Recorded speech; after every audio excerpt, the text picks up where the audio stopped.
1945, ITS always makes efforts to be the best in education, research, and community services, especially in the fields of industry and maritime. ITS also actively contributes to the nation development, and in the future, ITS will become an entrepreneurial university with world-class reputation.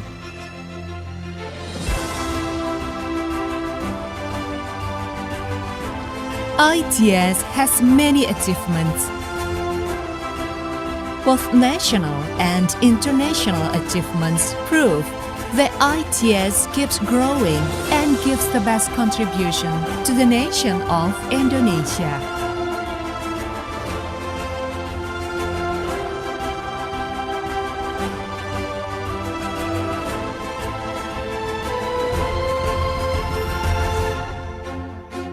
ITS is for new hopes to grow.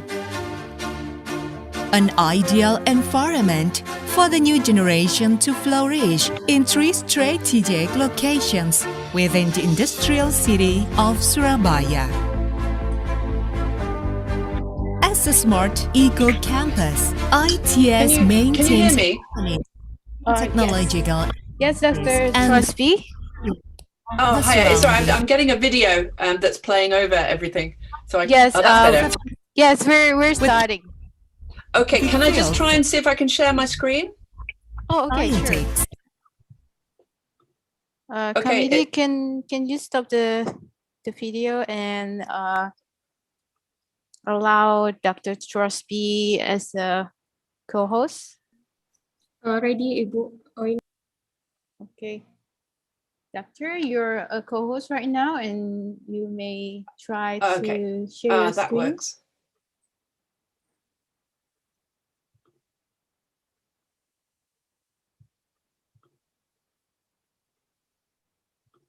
Okay, can you see that? Yes. Okay, that's great. That works now. I'll just stop that. Perfect. Great, thank you. You're very welcome.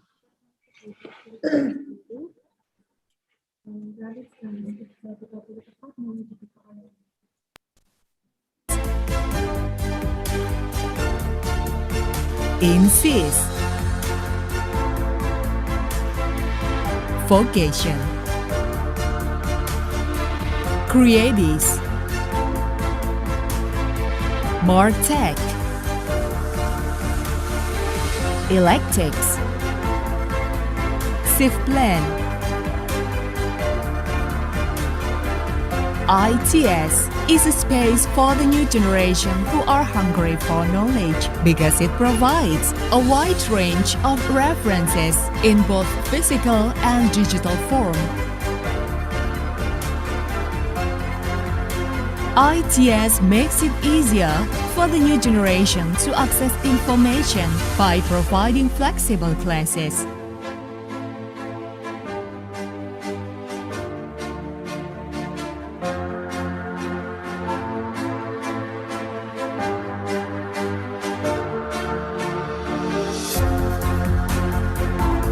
ITS keeps moving forward in facing future challenges by providing the best facilities for the new generation's activities.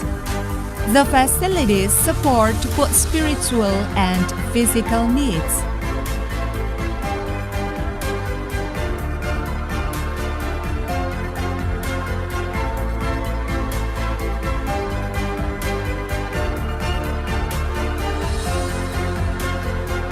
ITS also provides research facilities in the ITS Science Technopark, including ICT and robotics, automotive, maritime, and creative industries.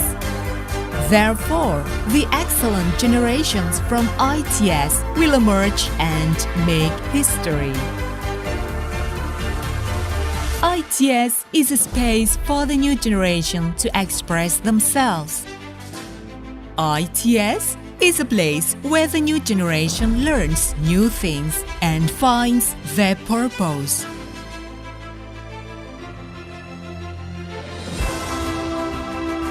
ITS has become a place where the new generations that carry the future will be born. ITS is a campus of science and technology, which focuses on the research and innovation, presenting technology for prosperity. With a spirit of heroism, ITS brings the future before us. ITS, the University of Heroes.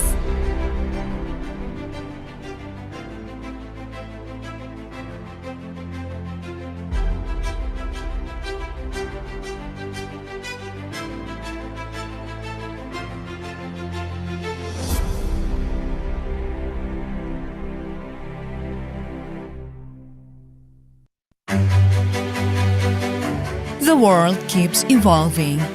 The times keep changing. The new generation of technology. The new generation of information. They bring the future before us. Institut Teknologi 10 November, a place where the spirit of heroism underlies the new generation to research and innovate in technology. The University of Heroes, ITS. ITS is one of the best science and technology universities in Indonesia, which was founded by Dr. Angga in 1957.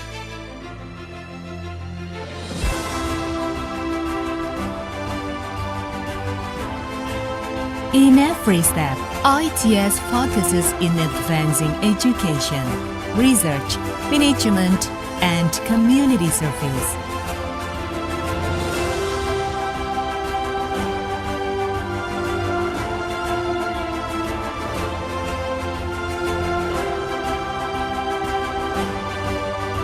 As an incorporated public university, ITS has been able to manage autonomously the policy of academics, organizations, finance, students' affairs, human resources, facilities, operational, and infrastructure.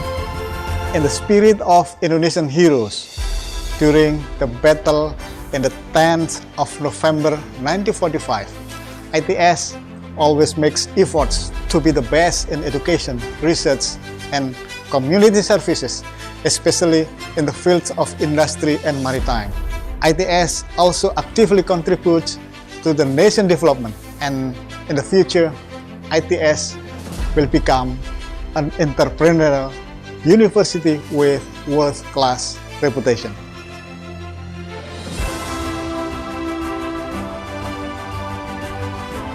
ITS has many achievements.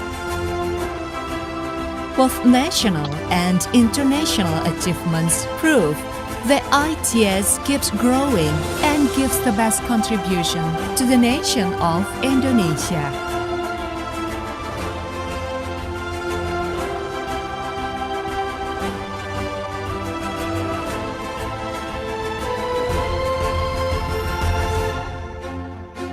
ITS is a place for new hopes to grow.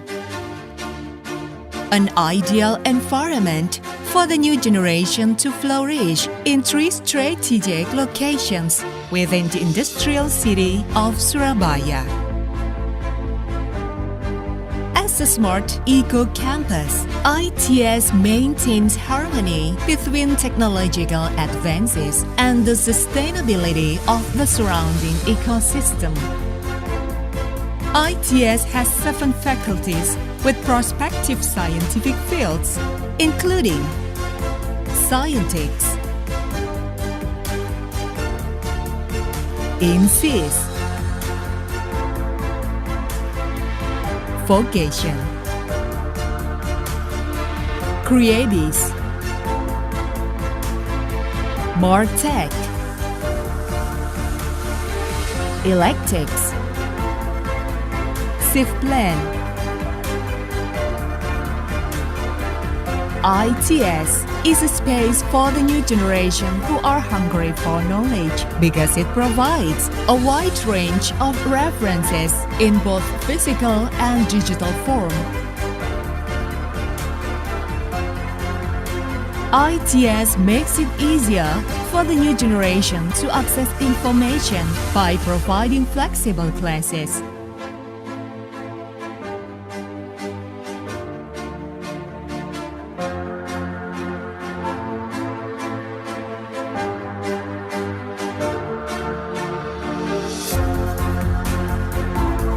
ITS keeps moving forward in facing future challenges by providing the best facilities for the new generation's activities.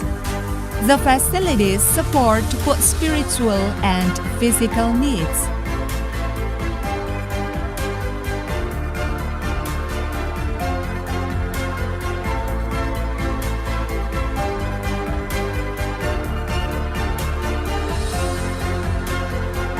ITS also provides research facilities in the ITS Science Technopark, including ICT and robotics, automotive, maritime, and creative industries.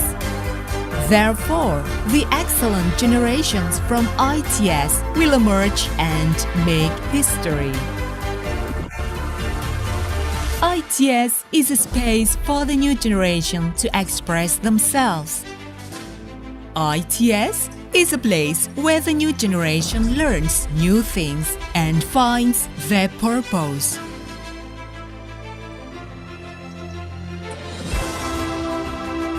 ITS has become a place where the new generations that carry the future will be born.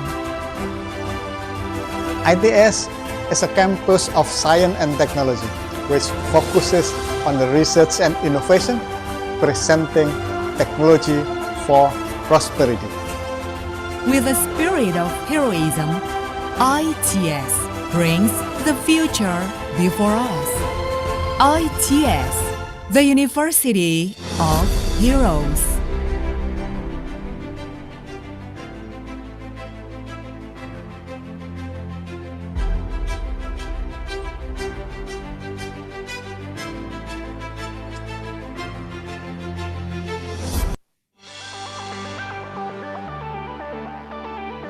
Distinguished guests, ladies and gentlemen, before we start commence the program, and here are the following webinar protocol.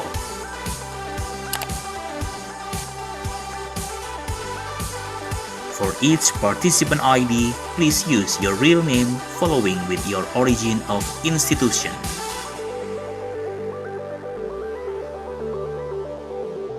All of participants are expected to mute the audio and only unmute the video during the event. We cordially invite you to take your own firm and comfort seat in your own room, and please avoid the backlight.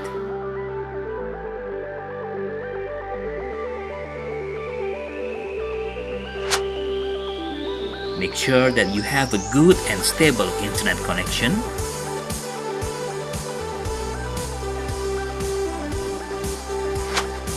If you have an earphone or headset, we recommend you to use it so that your voice can clearly and loudly to be heard. During the Q&A discussion session, all participants, please use the chat box to deliver the questions. Thank you for your cooperation and consideration.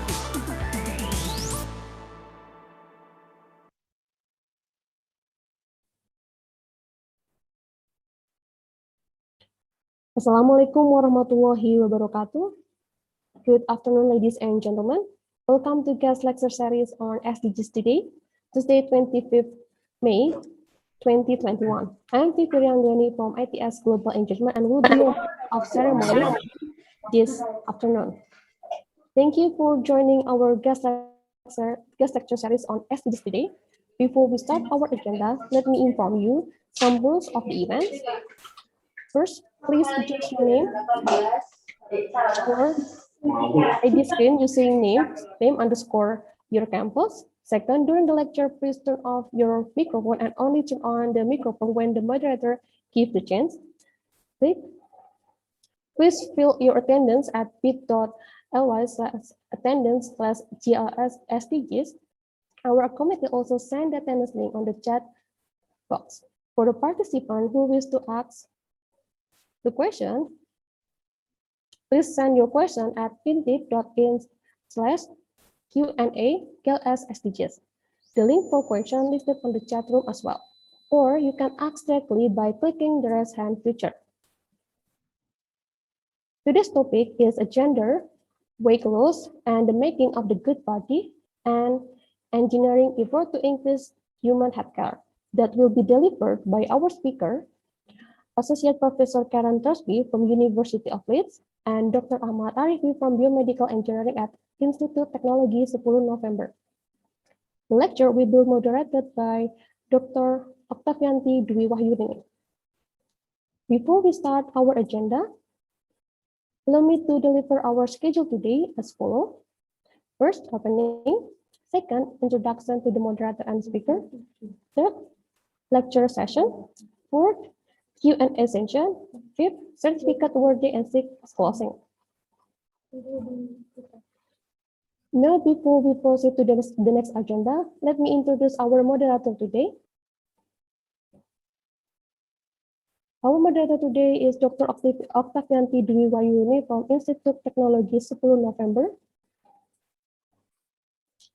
Dr. Oktavianti Dwi Wahyuni got PhD in Rhetoric, Communication, and Information Design at Clemson University, United States, and she got master degree in Applied Design at Curtin University of Australia, and got bachelor in Visual Communication Design at ITS Surabaya. Dr. Oktavianti also has the professional experience from 2020 until present. She is a senior manager on promotion and mobility at ITS Global Engagement. And now she is also the lecturer and or researcher at Visual Communication Design Department at ITS Surabaya. Now, without further ado, let's proceed to the main agenda. To Dr. Oktavianti, the time is yours. Okay. Thank you, Fifi, for the kind introductions. Hello, everyone. Good afternoon from Indonesia, and good morning to you. I'm so honored to be here as the moderator for this wonderful sessions. So today we will have two speakers. The first is Associate Professor Karen Trusby from University of Leeds, and Dr. Ahmad Arifin from Institute Technology 10 November. The first topic will be delivered by Professor Trusby. She obtained her PhD degree from Gender Institute at London School of Economics, and Master of Science in Gender Institute at London School of Economics, also Bachelor of Arts in English Language and Literature at Lincoln College, Oxford. Her current position is the Director of the Center of Interdisciplinary Gender Studies, and she's affiliated to research group and institutes of Center of Interdisciplinary Gender Studies and also Center for Health, Technologies, and Social Practice. Without further ado, I would like to invite Dr. Karen Trusby to deliver her lecture this afternoon. Hello, Professor. How are you? Hello, good morning from the UK. Good afternoon to everybody in Indonesia. It's a pleasure to be here. I'm just going to share my screen to put some slides up, and then we can get started. Thank you so much for inviting me to come and talk to you today. Can you just confirm that you can see that okay? Yes, yes. Yes, fantastic. Okay, so in the summer of 2020, the UK Prime Minister, Boris Johnson, was hospitalised with COVID-19. He ended up in intensive care before being released several days later. Before the first wave of the pandemic really hit the UK, Johnson had boasted that he was still shaking hands with people and was generally refusing to take any measures such as wearing a mask or keeping his distance from others. After his hospitalization, he blamed his weight for needing to go into intensive care. He said it was because he was fat. So he embarked on a program of weight loss, but not only for himself. And in the newspapers, we saw constant pictures of him out running and walking his dog, trying to losing weight. But he also decided to put the nation on a diet as well. He blamed fatness for the UK's very high infection rates and death rates. The report that we see here, Tackling Obesity, offered nothing new in terms of weight loss advice. It was the usual recommendations to eat less, exercise more. It proposed measures to control advertising to children, and the government made deals with commercial weight loss companies like Weight Watchers, where memberships like 12-week weight loss courses would be provided through the National Health Service. The National Health Service is the UK's health service, which is funded through taxation and is free at the point of use. And we call it the NHS, which is what I'll call it from now on. The familiar language of the epidemic of obesity fitted in easily with the growing urgency of the pandemic, feeding not only a sense of crisis, but one for which we all had individual responsibility. To be fat was seen as placing, so we all had individual responsibility for it, and to be fat was to place unnecessary strain on the NHS at a time when it was already struggling with demand caused by the pandemic. So, for example, when the new anti-obesity campaign was launched, our health secretary, Matt Hancock, and again, we've got another picture of Boris Johnson out exercising to support this. Matt Hancock said that we should all lose five pounds, and that would save the NHS £100 million, which could then be used to treat COVID. To be fat then was to fail as a citizen in the time of crisis. And this fits very comfortably with the wider arguments of the so-called war on obesity, which frames obesity as a crisis of health and productivity about which something must and can be done, and for which individuals are responsible. In line with the logics of neoliberalism, the good citizen exercises discipline and control over their own body. They take responsibility for their health and actively minimize reliance on the state for support. And this is what it means to make a good body in this current moment. One of the features of the war on obesity, and especially in its most recent form during the pandemic, is that everyone is seen as at risk. No one can take their body size for granted, since even the visibly slim can become fat, or may even have dangerous unseen fat accumulations around the internal organs. As Robert Lustig says, and he's a popular science writer about the evils of sugar, he says, "You think you are safe, you are so screwed and you don't even know it." And that's his message to people who are slim and therefore might not know they're at risk.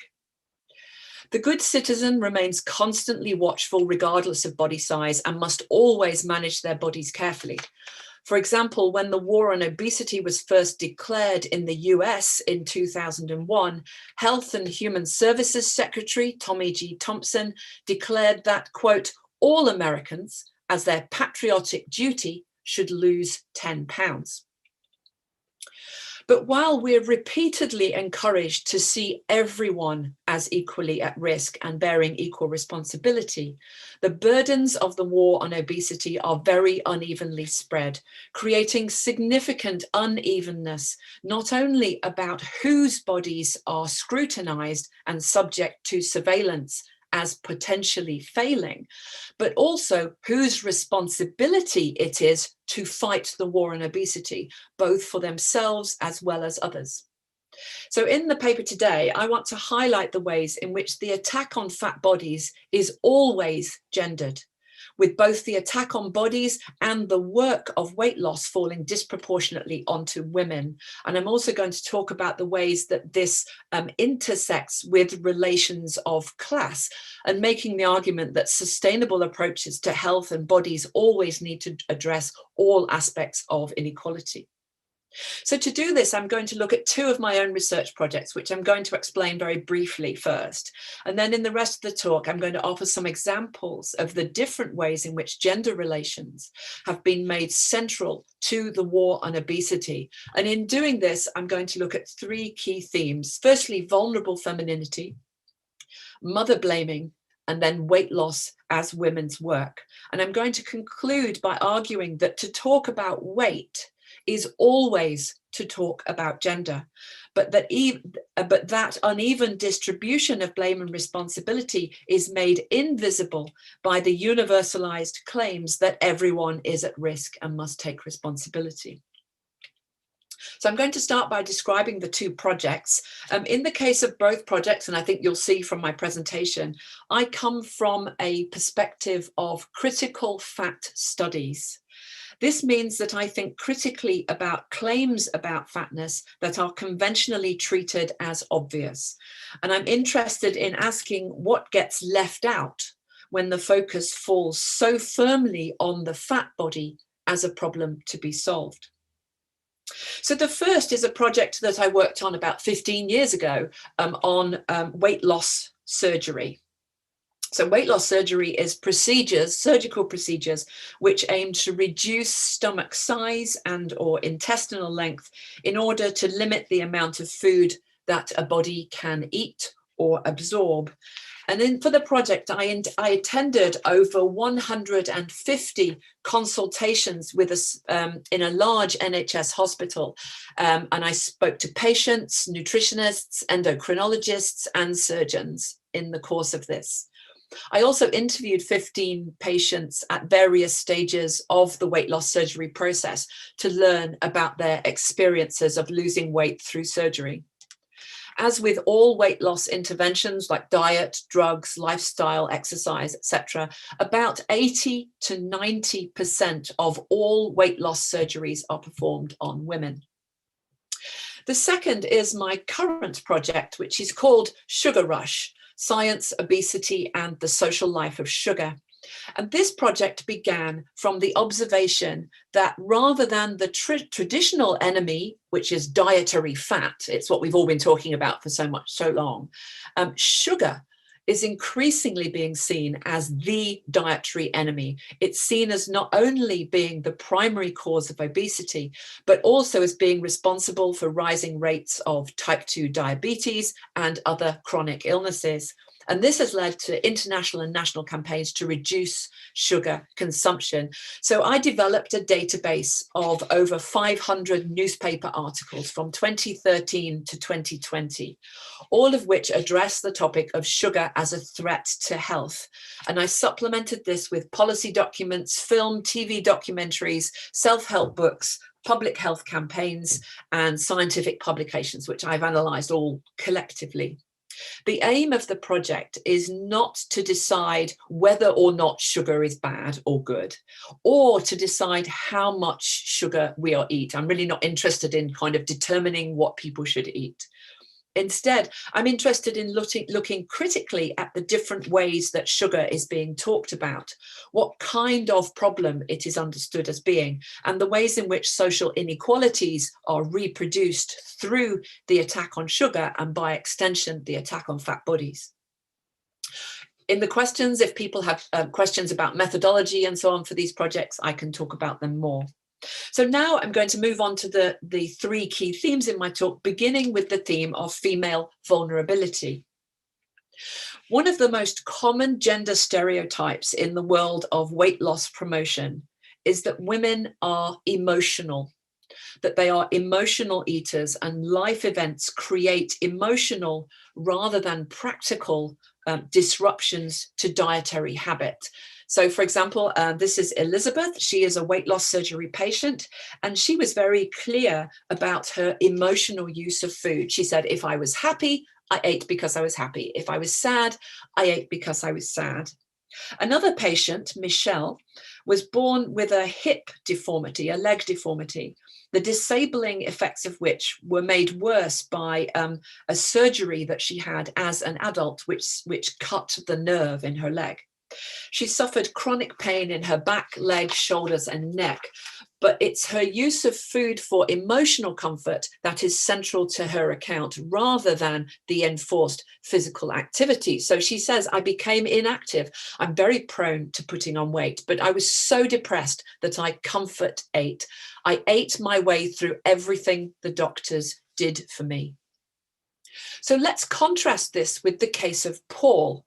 Paul is an IT worker in his 40s. He explained that it was the transition from school to paid work that caused him to put on weight. He says, at school, I was fairly fit, good-looking lad, and I left school and started work doing the apprenticeship, so that's his training. Boys will be boys, beer, alcohol, call it what you want, the wrong type of food. It just carried on from there. Beer and fast food, consumed in large quantities, emerged strongly among the male participants as appropriately masculine forms of consumption, especially in the context of the boys' night out and the busy life of a working man. By coding his patterns of consumption as clearly masculine, boys will be boys, Paul's explanation of his weight gain smooths over the moral distinctions between fatness and thinness by representing himself as having behaved fundamentally no different than any other man in the move from adulthood. This is not to say that men do not eat emotionally or that women did not experience similar social pressure to eat. The important point here is that the different explanations available to men and women in order to account for fatness go along the axis of emotionality and practicality. Here, women's fatness can only be accounted for by being governed by their emotions, in contrast to the rationality of men. This also speaks to conventional ideas of women's bodies as being unpredictable and out of control. A second way in which feminine vulnerability is reproduced is through the assumption that, like children, they cannot resist sugar and quickly become addicted to it, leading to weight gain. For example, in his popular science book about obesity, James Ehrlichman argues that while we are all at risk, women are uniquely vulnerable, finding refined carbohydrate and particularly sugar as what he calls especially seductive, including the ultimate seduction, chocolate. So there's this stereotype that women can't stop eating chocolate. This fits easily with gendered assumptions about women's emotional instability, comfort eating, and the inability to resist sweet food. A further dimension to this can be found in David Gillespie's self-help book, The Sweet Poison Quit Plan, where he argues that women find sugar withdrawal significantly more difficult than men. Even though he acknowledges that this is a finding for which he has no scientific evidence, he confidently relies on the familiar theme of female vulnerability to sweetness, which is also often ascribed to babies, and of women as being driven by their unpredictable bodies rather than exercising control over them as men are assumed to be able to do. And he doesn't need scientific evidence to know that this is true. This vulnerability is also marked by relations of class.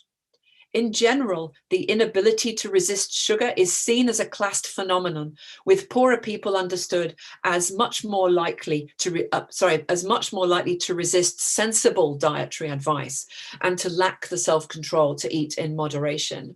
This has been particularly evident in the UK recently in the context of debates surrounding the soft drinks industry levy, or what we call the sugar tax, which was implemented in 2018, which added a tax of up to 24 pence per litre of soda, depending on how much sugar is in the drink.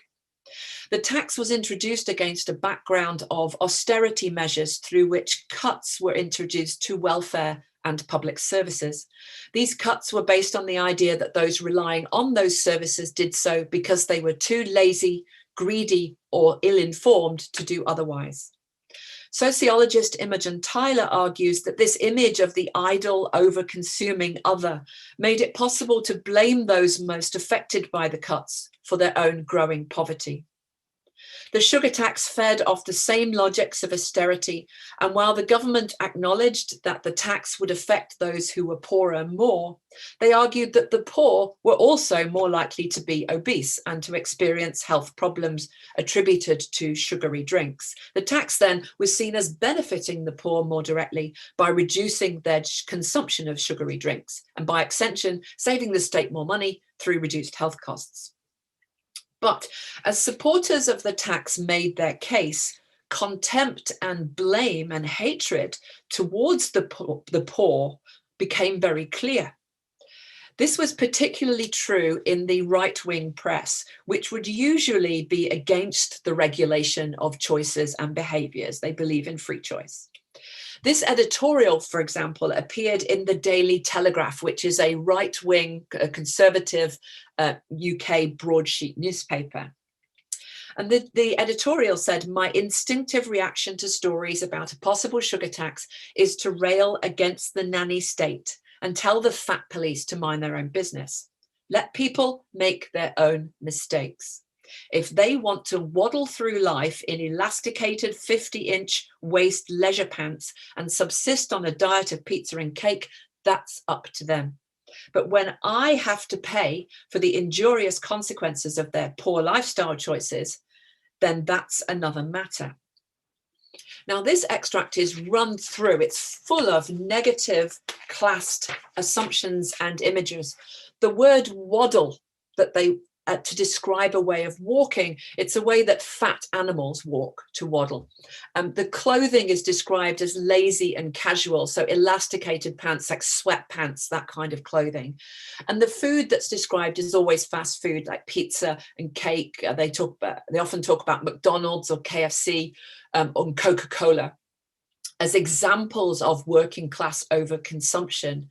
And the writer objects to the idea of the nanny state. That is where the state takes care of decisions and behaviours that should be matters of free choice, where the state tells you what to do. And the writer doesn't like this.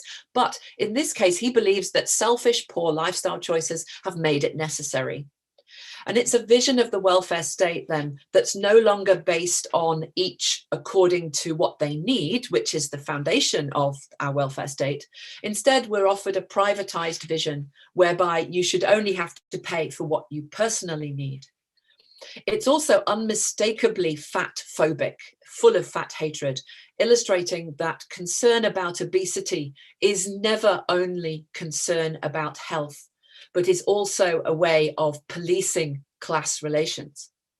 This classed fat phobia also became evident recently in the UK when celebrity chef and anti-sugar campaigner Hugh Fearnley-Whittingstall launched a campaign called WH Sugar. It was part of a TV documentary series called Britain's Fat Fight. The campaign targeted WH Smith's, and he's used their logo and changed it here. WH Smith's is a chain of UK high street shops that sells stationery, books, newspapers, and snacks. And it serves a primarily working class demographic.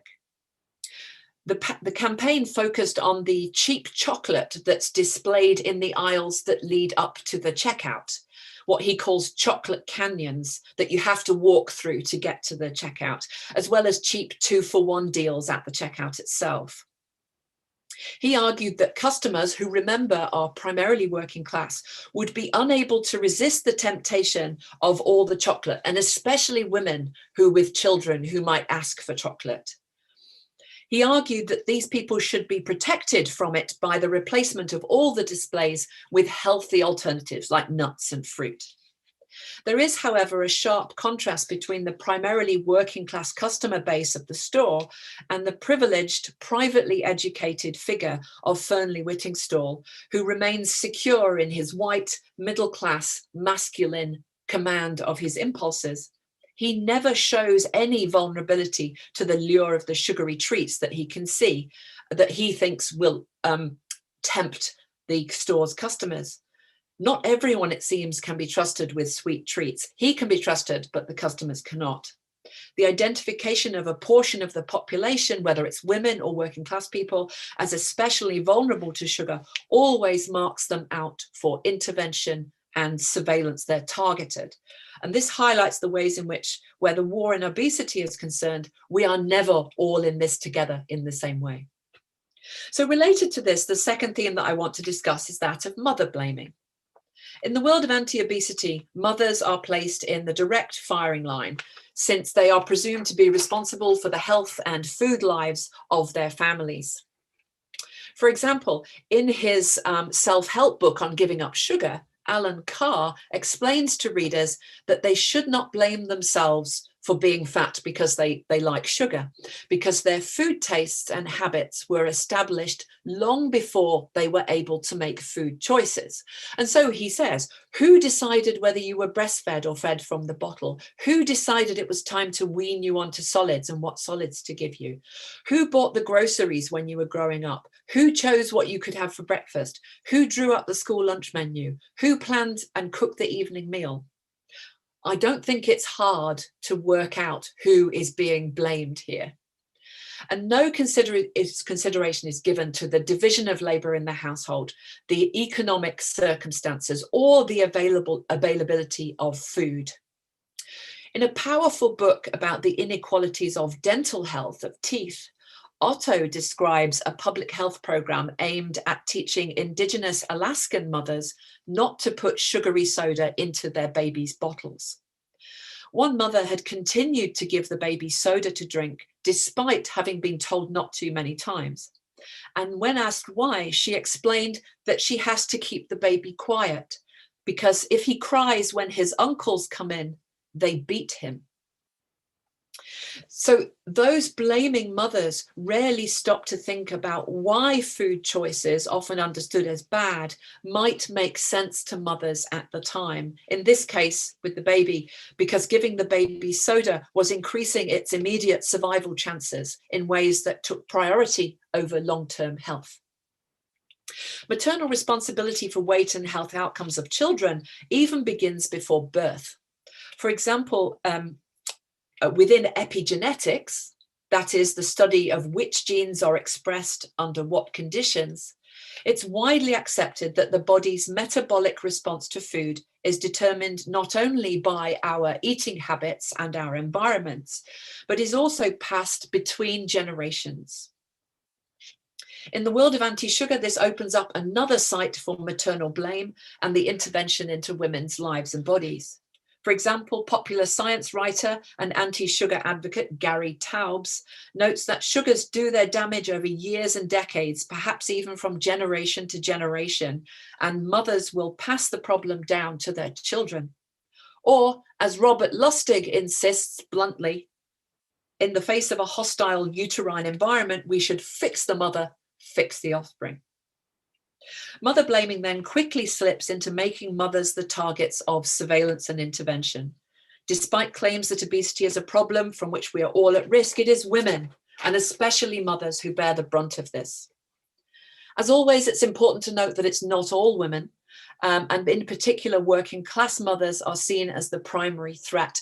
And in the newspaper coverage of obesity, we see this kind of imagery all the time, with kind of visual codes of fatness and working classness. So ill-fitting clothes, fat pouring over the edge of clothes, the uncontainable body, again, wearing sweatpants is often seen as a sign of working classness. And then the picture on the right here with the woman with the pink sweatpants on, she's pushing a pushchair, which in the UK indicates kind of young single motherhood as welfare dependent, as someone who takes money from the state. And that's a kind of very common code for that. The images communicate the idea that the poor are defined by their poor choices rather than inequality. This focus on mother blaming takes us to our final theme, weight loss as women's work. In the most obvious sense, where women are much more likely to be on a diet than men, weight loss is literally women's work, working on their own bodies. But I'm more interested in the ways that weight loss generates a burden of work for women, regardless of who is losing weight. So let's start by thinking about the weight loss surgery clinic. One of the features of weight loss surgery is that it makes some foods impossible to eat. So, for example, rice, bread, pasta, red meat, or cooked cheese. So patients have to make adjustments to their diet, not only in quantity, but also in the type of food that they eat. In many cases, this will mean that they have to eat differently to the rest of the family, requiring the food provider to prepare separate meals. For those preparing the food, which is usually either the female patient or the female partner or mother of male patients, this produced an extra burden of work in what was often already a very busy day. Any women who raised concerns about this in the clinic, about the extra work, particularly while juggling shift work or caring responsibilities, were encouraged by doctors to develop individual coping strategies. For example, cooking in large amounts and then freezing individual portions. In a whole year at the clinic, no one ever suggested to the women that other household members should share the work of food preparation or domestic labor. It was their job to manage. This is important because it not only increases women's domestic labor, but also adds to their moral responsibility for family health. In the weight loss clinic, the female patients, which is about 90%, mostly either came on their own or came with a male partner who sat silently or in the consultation or waited outside. On the other hand, in the case of male patients, female partners, or sometimes their mothers, not only came to the consultation, but also participated by taking notes and answering and asking questions. In one consultation, a male patient was asked by the surgeon what he ate on an average day, and he looked immediately to his wife and asked, "What do I eat?" Another, when asked whether he measured out his food portions as he had been instructed to do after surgery, he replied, "Luckily, I live at home, so my mother does everything for me."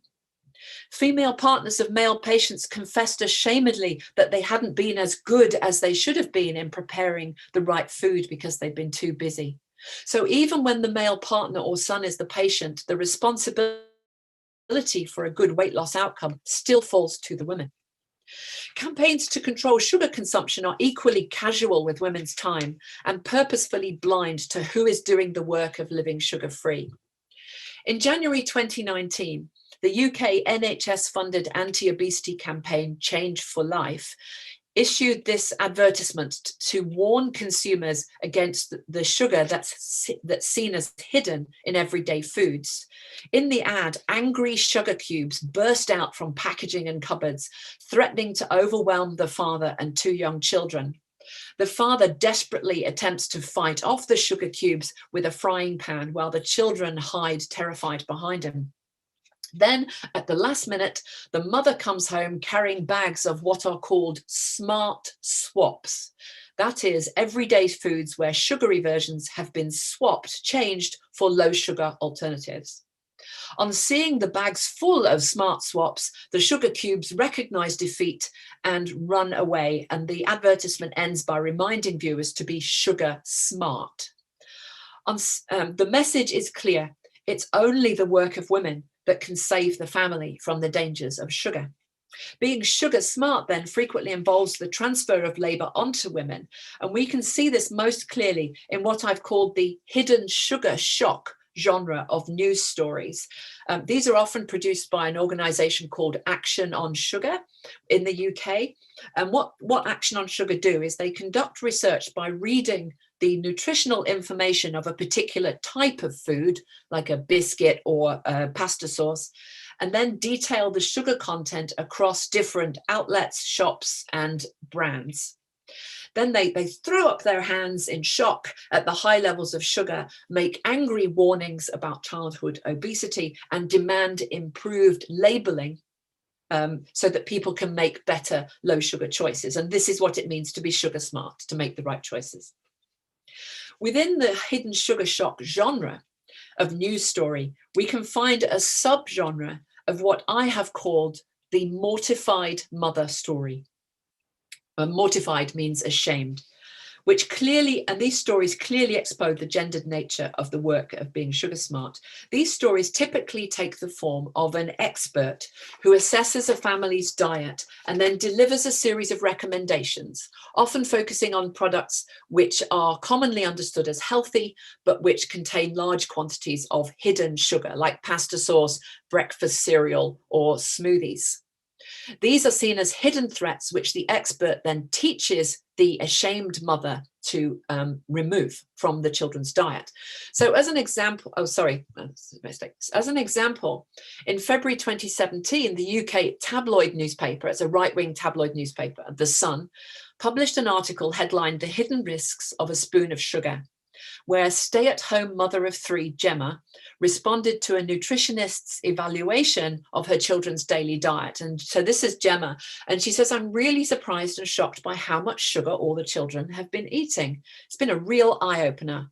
I always thought cereal bars were a good option for breakfast, but I've started making Findlay is her son, Findlay toast and porridge instead. I was told to put Macy," that's her daughter, "on a high-calorie diet when she was a baby, but it's my fault she's ended up on a high sugar one as well. I'm going to make sure she eats a lot more nutritious foods. All the kids love spaghetti bolognese, but since doing this diary, I've started making my own pasta sauce. I've started shopping online as the nutritional information is much easier to see and add up, which is making a difference." The shame of failed motherhood is countered by her confession that she's made mistakes and renewed attention to the details of her children's sugar consumption. And this is a process that generates significant additional labor for her. This is accepted as part of her maternal responsibility and is therefore never actually framed as work. So she makes toast and porridge instead of giving them cereal bars. She makes homemade pasta sauces. She reads and calculates nutritional information, all kind of driven by her guilt as a mother, and with no discussion at all about the redistribution of domestic and reproductive labor. No one ever suggests that her husband should do some of this work. These gendered familial economies of sugar rely on an endless series of micro reductions in sugar that can be counted by the teaspoon. So take, for example, these suggestions from Action on Sugar during what's called Sugar Awareness Week.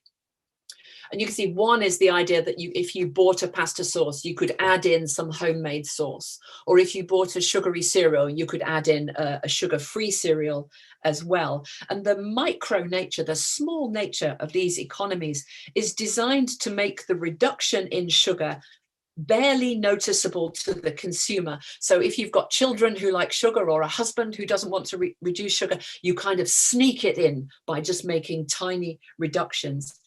But at the same time, the invisibility, the micro nature of the change makes the labor involved in making that change equally invisible. As part of the Sugar Rush project, I've read many self-help books which aim to help people to live a sugar-free life. And these too adopt a posture of gender neutrality, with the gender work of going sugar-free still very present. For example, readers are told to clear out all of their cupboards, fridge and freezer from sugary and processed foods to create what one author calls the organized nutritional sanctuary of a well-stocked kitchen. When shopping, every label must be carefully read, and readers are advised to shop every few days so that they have constant fresh food.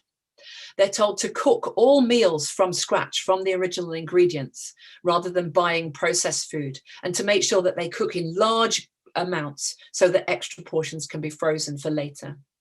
Occasionally, authors note that this might create extra work, although they never say who for.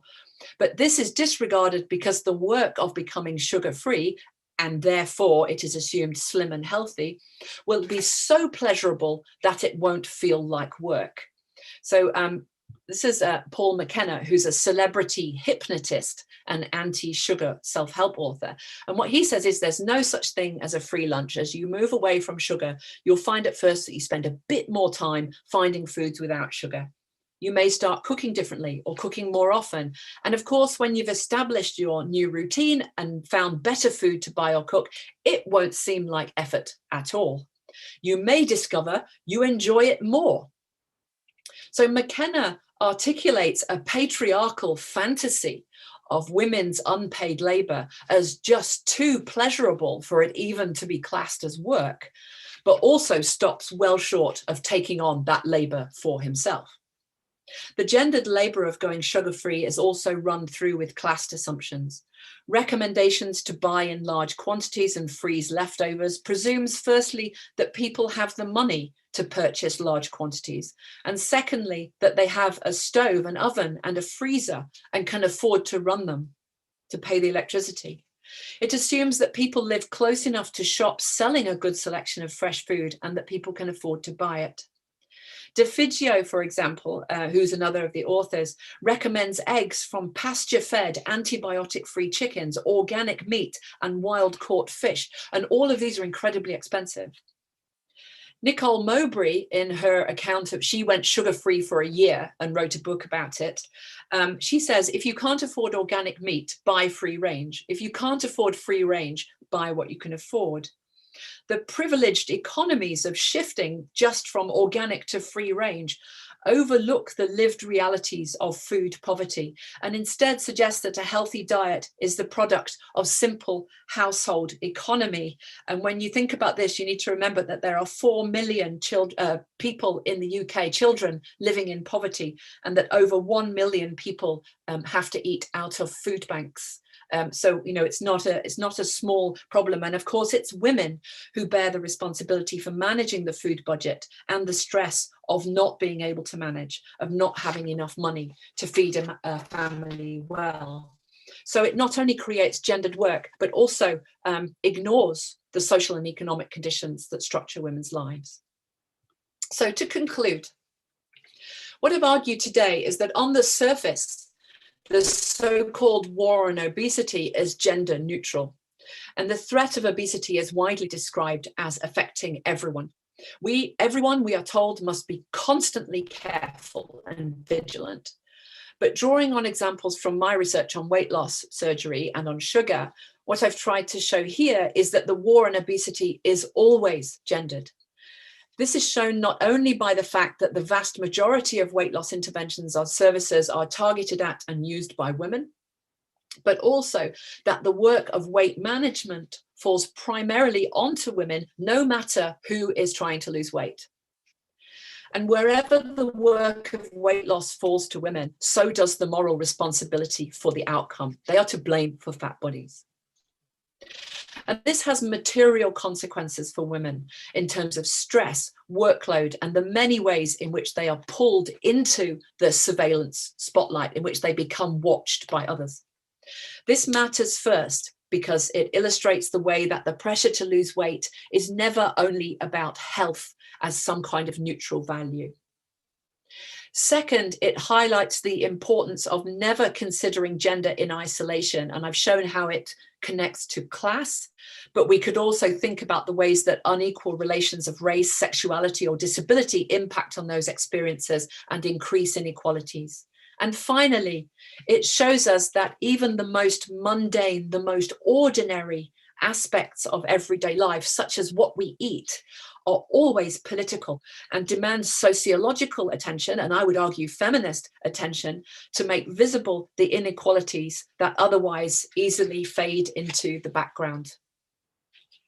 Thank you very much for listening. Thank you so much, Dr. Gillespie, for a very eye-opener talk. And to all the participants, if you would like to drop your questions, please, you can do it by click on the follow link in the links that we already typed in the chat box. And then after the next sessions, we will do the Q&A. Now I would like to invite Dr. Arifin to deliver his lecture. So Dr. Ahmad Arifin from the Biomedical Engineering Department, Institute Technology, 10 November. He got his doctorate degree in biomedical engineering at Tohoku University and he also finished his master's in biomedical engineering at Tohoku University, Japan. He obtained his bachelor in electrical engineering at ITS. Since 2015, he's in the development of stand placement guide system, while in 2018, he's in charge in development of electric wheelchair with hybrid control. He also has achieved many awards. In 2008, he received a research visiting program from Biomedical Engineering Graduate School at Tohoku University, and also research visiting program, education program for biomedical and nanoelectronics at Tohoku University. So without further ado, I would like to invite Dr. Ahmad Arifin to deliver his lecture. Please, Bapak. Okay, thank you, Bu Ayin, for time, and good afternoon to all audience in this room, and also good morning for Professor Karin Thorsby. Thank you for joining the ITS quiz lecture series. And I would like to start from now by sharing the screen.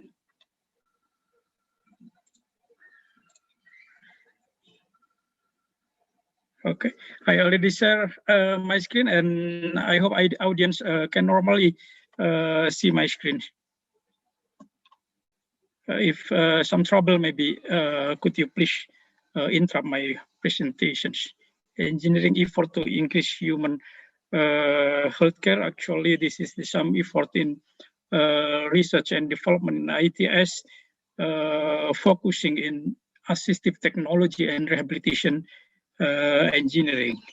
At first, I would like to inform about the hierarchy of our discussions, that from science to technology, I'm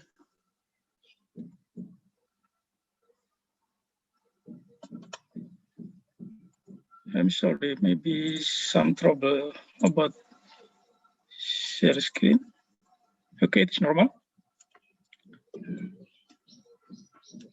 Okay, the science is the body of scientific knowledge of the physical and natural worlds. So that's in our basic knowledge, we know about the nomenclature of basic science. For example, physics, mathematics, chemistry, anatomy and physiology, and others. And the engineering science, we also we have the nomenclature, codification of engineering science, that in engineering science, the discipline dealing with art or science of applying scientific knowledge for practical problem in order to design, to maintain, and also to develop technologies. And then technology itself as the top of in hierarchy. This is the body of knowledge, including the system, process, and also artifact that result from engineering. So that the effort of the development, such basics is the science, and then emerging accordance of the how to utilize the science to solve the problem is engineering science. And at the top is the technology, so that the science create basic knowledge of the world, and engineers apply the science, the body of knowledge of the science in a practical way to create the technology. This is the simple way by the team scale. And healthcare technology, by mean the engineering in medicine and biology, we have a common definition in biomedical engineering as an application of electrical, mechanical, chemical, optical, and other engineering principles to understand, to modify, or to control biological system, as well as design and manufacture products that can monitor the physiologic functions and assist in diagnosis and treatment of patients. Some in the modern era, we apply the basic science together with the others science for medicines, such as engineering, application, and medicine and biology. And biomedical engineering missions, including to integrate the engineering, biology, and medicine to perform cross-discipline activities, including the development of new devices and algorithm, and also process and system, and also acquisition of new knowledge. So that this is the acquisition informations, the new knowledge and understanding of living system to meet the goal in advances of biology and medicine and improve medical practice and healthcare delivery. We are in Indonesia. We have Indonesian Biomedical Engineering Society and also Association for the University running engineering and application in medical and biological. And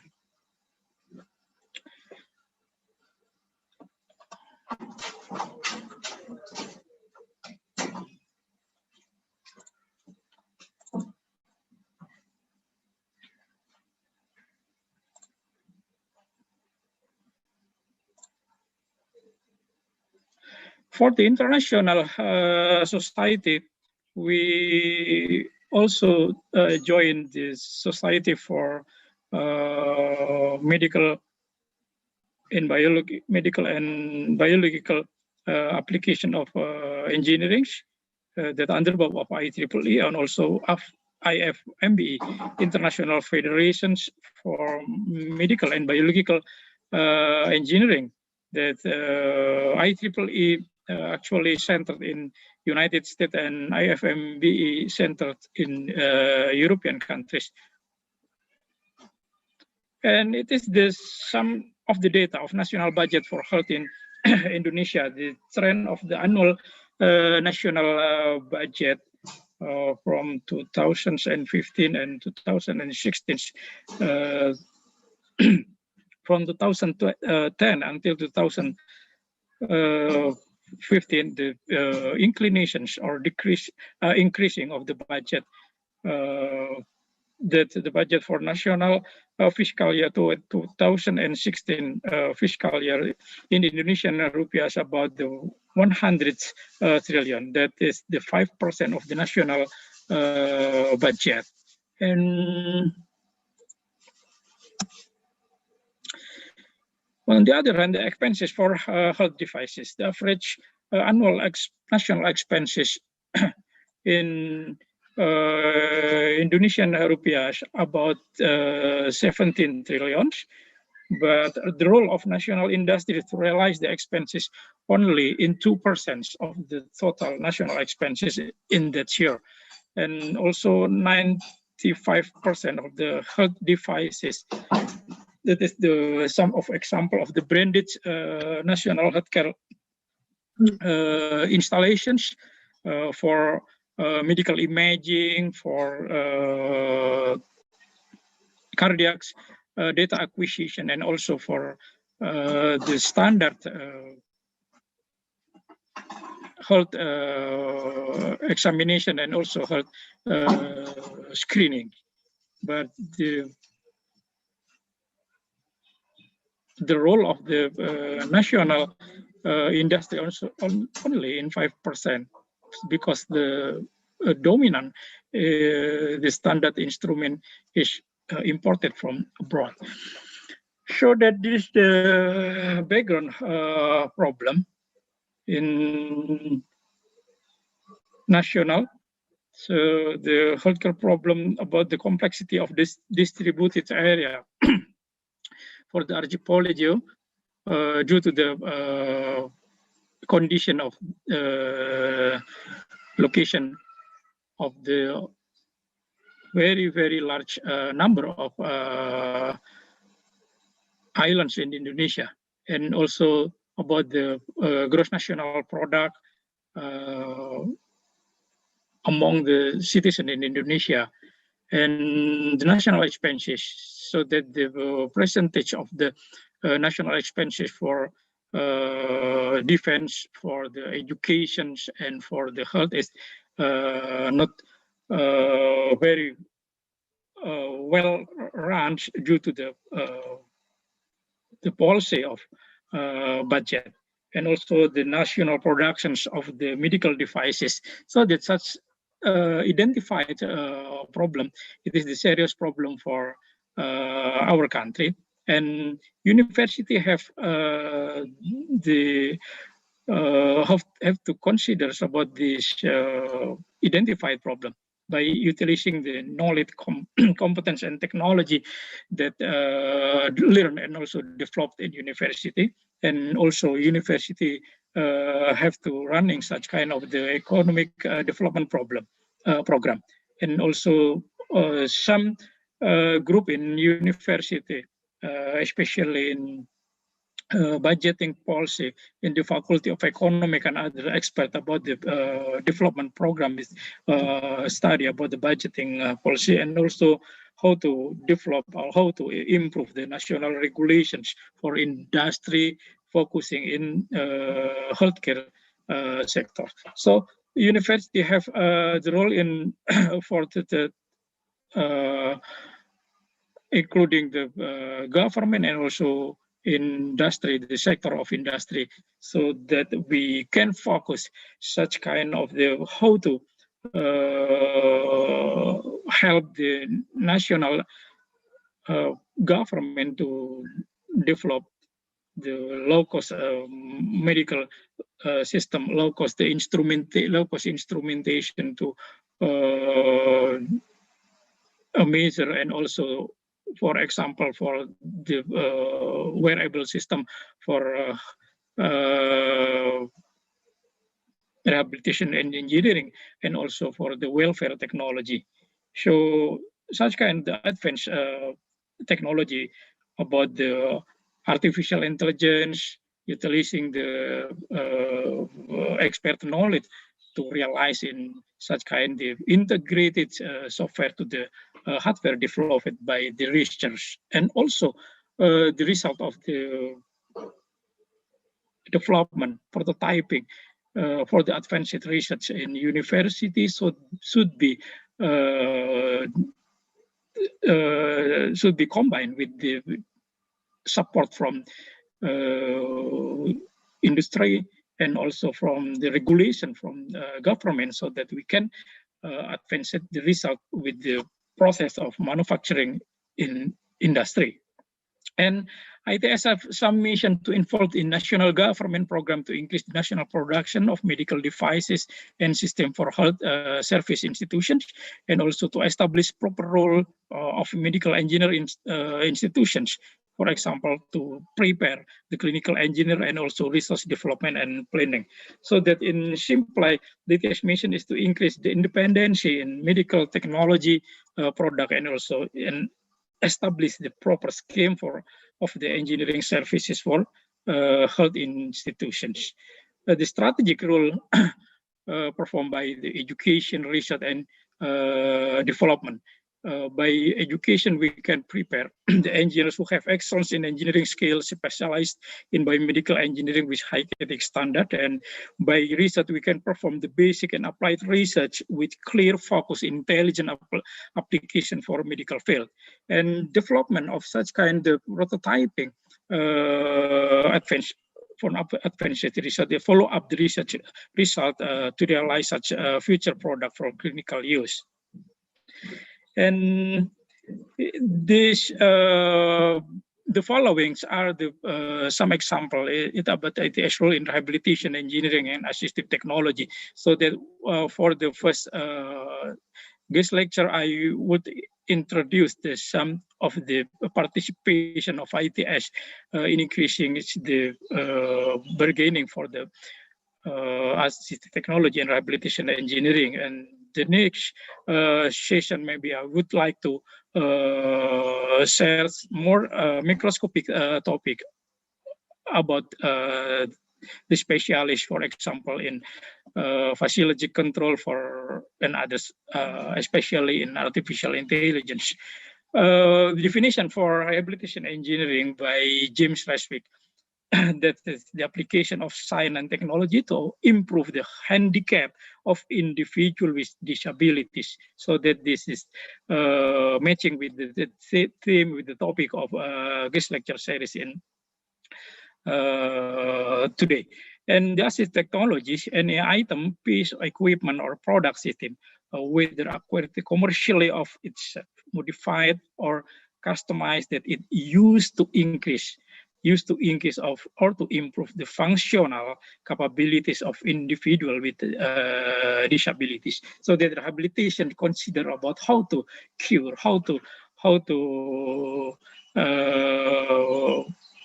relieve such kind of the injury, and assist technology how to improve the human with disabilities about the functional capabilities.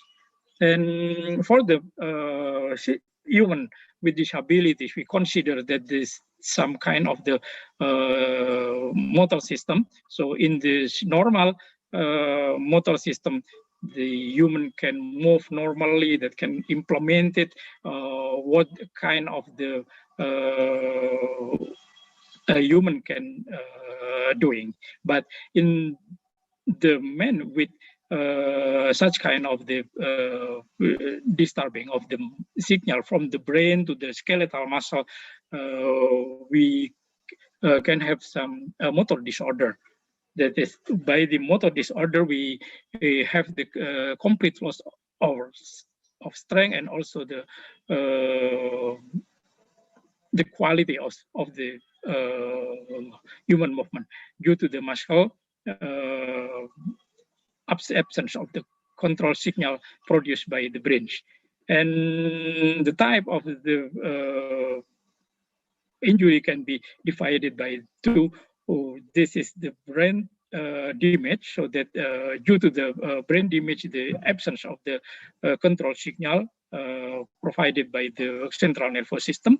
And the second one is the spinal cord injury, so that the normal brain can produce this normal control command, but due to the spinal cord injury in the spinal cord, so that the availability, the control signal to the muscle is also interrupted. And it is the mapping of the what the limb affected if the in our vertebra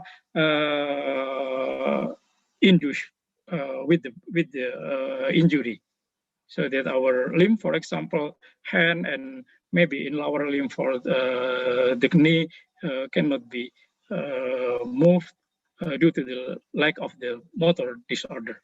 This is the type of paralysis. This illustration I taken from the very famous website in internet. Monoplegia affected the one limb in upper and also in lower limb, but the hemiplegia, due to the absence of the complete in one side of our body, including the upper and also in the lower limb. Paraplegia, both left and also the right side in lower limb. And quadriplegia, that is the complete affection of the motor disorder, including the both left and right side in the upper and also in the lower limb. And one of the methods to rehabilitate motor disorder is the functional electrical stimulations, as well known as the method of restorations of functional movement by utilizing artificial electrical signal to produce the muscle contraction. So that this is the artificial signal that well managed with our knowledge about the attribute, about the address, which muscles should be stimulated, and also which movement, and also using the modern control methods in order to have the perfect movement, and also for the evaluations. The type of application of the restoration is the goal-oriented movement, that is the trajectory is not important, but the final goal, for example, the movement about the hand and also the arm. But we also have the others FES system for the cyclic movement, for example, the standing and sitting down and walking and also running.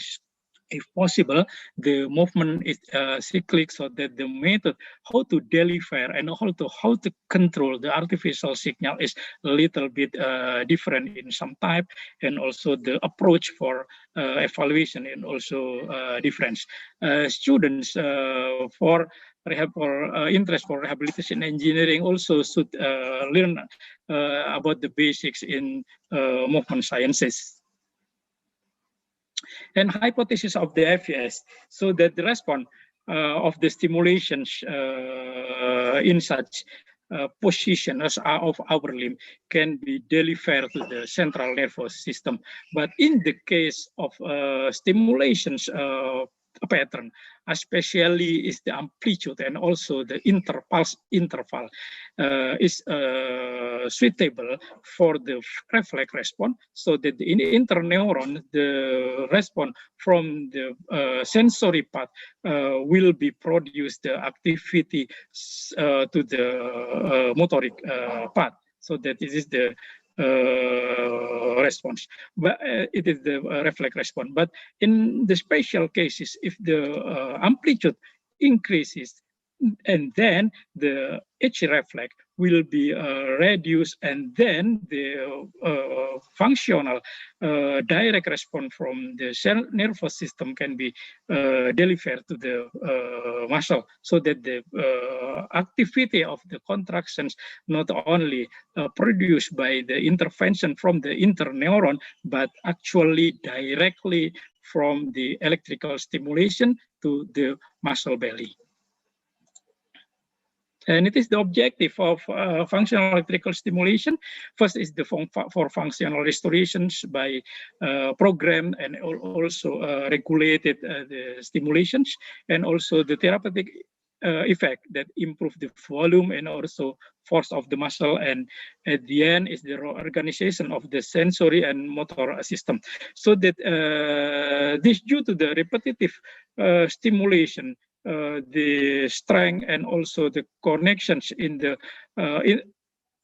among the neurons in the peripheral motor neuron will be reduced, and then the energy from the electrical stimulations can be converted to the mechanical contractions. And then the effects reported by Professor Handa belong to the FES Sendai group, Tohoku University at 2000 years. The effect to improve the volume and also the mass of the leg muscle, rectus femoris and also bicep femoris group. This is the before performing the FES stimulations for 3 weeks, and then in the right, it is the increasing the volume of the muscle, so that this the obviously reported by the FES and I group, and it is the sums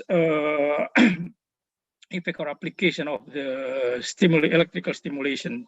For temporary, this is the effect neuromodulations, so that the International Neuromodulation Society have definition about the therapeutic neuromodulation, the alteration of the nerve activity through targeted delivery of the stimulus, such as electrical stimulation, or also the chemical agent to specific neurological site in the body. And temporary application of the electrical stimulation also improve the motor learning and also the strengthening of the joint surrounding to the muscle that have the spasticity, and also the treatment for the contractile element, so that by regulated and also repetitive stimulation for the muscle, the contractile element can be in active conditions and ready to the next achievement by stimulations. But if we do not have the regular stimulations due to the absence of the signal from brains, so that the contractile element can be not active. And for the long term, the application of FES can be hoped to the functional support and also the prevention. It is very, very important that I also suggested in the session of the COIL, ITS and VIVES University, Pak Joko have the patients in hospital, and also I also suggested about the prevention of the dislocation of the joint and also for the muscle degenerations. And it is the FES system classified into three systems: the FES surface electrode. Maybe in engineering group usually use the very, very simple application of the electrical stimulation using surface electrode.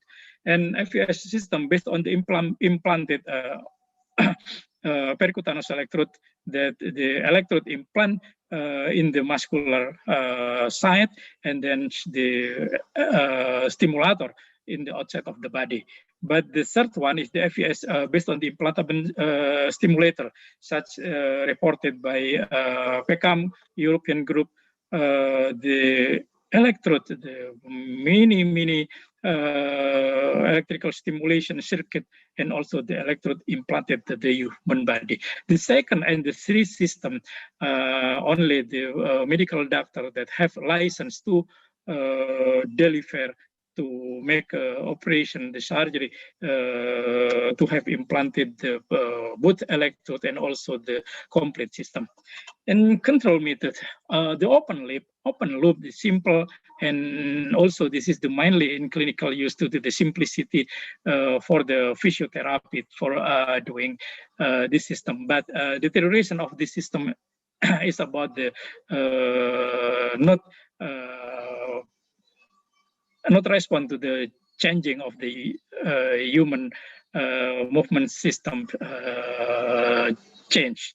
So the closed loop promising, the closed loop system promising for the future application in activity for daily life, and also including the sensor and also controller, so that the closed loop system can adapt the stimulation pattern based on the control algorithm, and also movement training can result in more precision result, and also reduce of the muscle fatigue. This is very, very important that the electrical stimulation have a risk of the muscle fatigue, so that we have to manage the proper timing and also the proper amplitude and the durations. So that's such kind of the example in our group, using the feedback by measure the movement, the joint angle trajectory to fit to the some target using the sum control method. It is the some example of FES rehabilitation and assistive system. This is the first system FES to correct foot drop, so that in order to stimulate the muscle around the knee and also the ankle joint to make a proper movement during swing phase. Due to the paralysis, so that inadequate knee joint angle and also improper movement of ankle joint, very difficult to the hemiplegia, also for the paraplegia, to have the successful swing. So in order to increase acceptability for the patients, our group is focused to develop the wearable system for avoiding the foot drop. So the system in wearable, based on the my study before about the utilizing of the accelerometer and gyro, that is the low-cost sensor that applying to the human movement, and also this system use the physiologic controller, so that the knowledge about how to utilize the physiologic system in control, in general control, and also in controlling the human system. I would like to deliver to the students in next session. In this session, I only do in general design, and so also how to detect the contact to the floor. We utilize the very simple by robust system using the force-sensitive resistor, so that by force-sensitive resistor, the application of the stimulation is switched. And it is the complete system, so that the sensor in the soul and the stimulator main module, and also this is the main module, and also the others module that deliver stimulation to the electrode to stimulate the muscle in gastrocnemic muscle, and also the muscle to make a knee joint extension and flexions. And it is the control performance. We can distinguish that without FES, the passive movement of our subject under test cannot reach the suitable knee flexions movement, so that by utilize the control functional electrical stimulations, the suitable knee joint flexions, and also the improve the ankle plantar flexion by avoiding the stumblings in the general of the passive movement, and also, of course, in the movement of the paralysis subject. And this study, performed by my student Adib, Muhammad Adib, currently he pursuing the master degree in ITB in biomedical electronics. And the system second at the FES is interactive game rehabilitations. This system, due to the mental influences, if we perform such a task, especially for the paralysis subject in the rehabilitation session, maybe can have the boring and others negative motivations. In order to have some good influences to the mental condition and also motivation, we combine the stimulation and all the scenario of the game, so that in this method we can increase the feel for the human subject. But the current system actually uses the complicated control system, including the movement control and also the interaction between game and human subject. This is the system design also in the compact system, in the wearable system, so that we utilize the FES control realized in small board, and also the PID control implemented in the embedded program in microcontroller. And it is the experimental setup using the personal computer, so that the interface between the human and also the display very suitable and relaxed condition, such as in this video. And then the control performance, we use the PID control to control the range of motions of the movement for the hand, so that by performing the regulated and also repetitive session for this system can improve the condition for the paralyzed subject.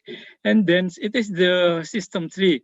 This is for the assisted technology, that is the wheelchair as an assisted technology for lower limb paralysis subject.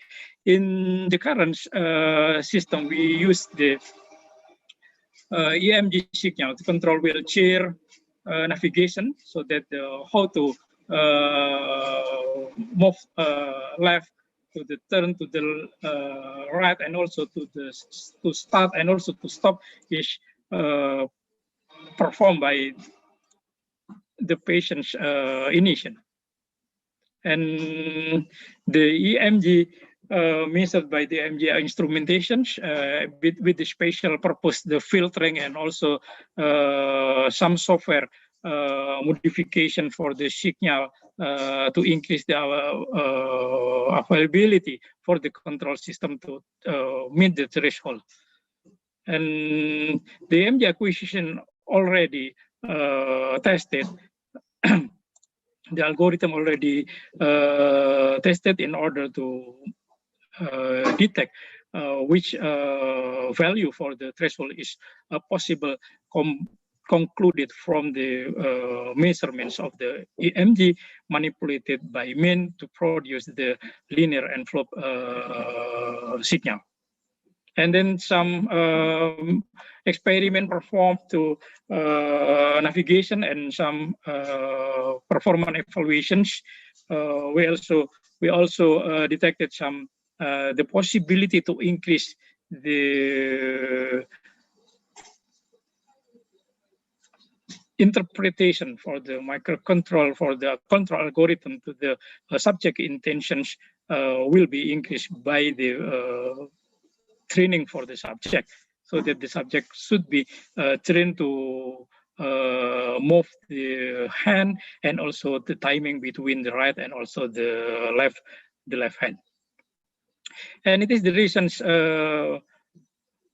advancement provided by Elvina by using the subject intention variable speed, not only for the navigations to moving forward to stop and also to turn left and right, but we can read the intention subject to increase and also to decrease the velocity of the movement.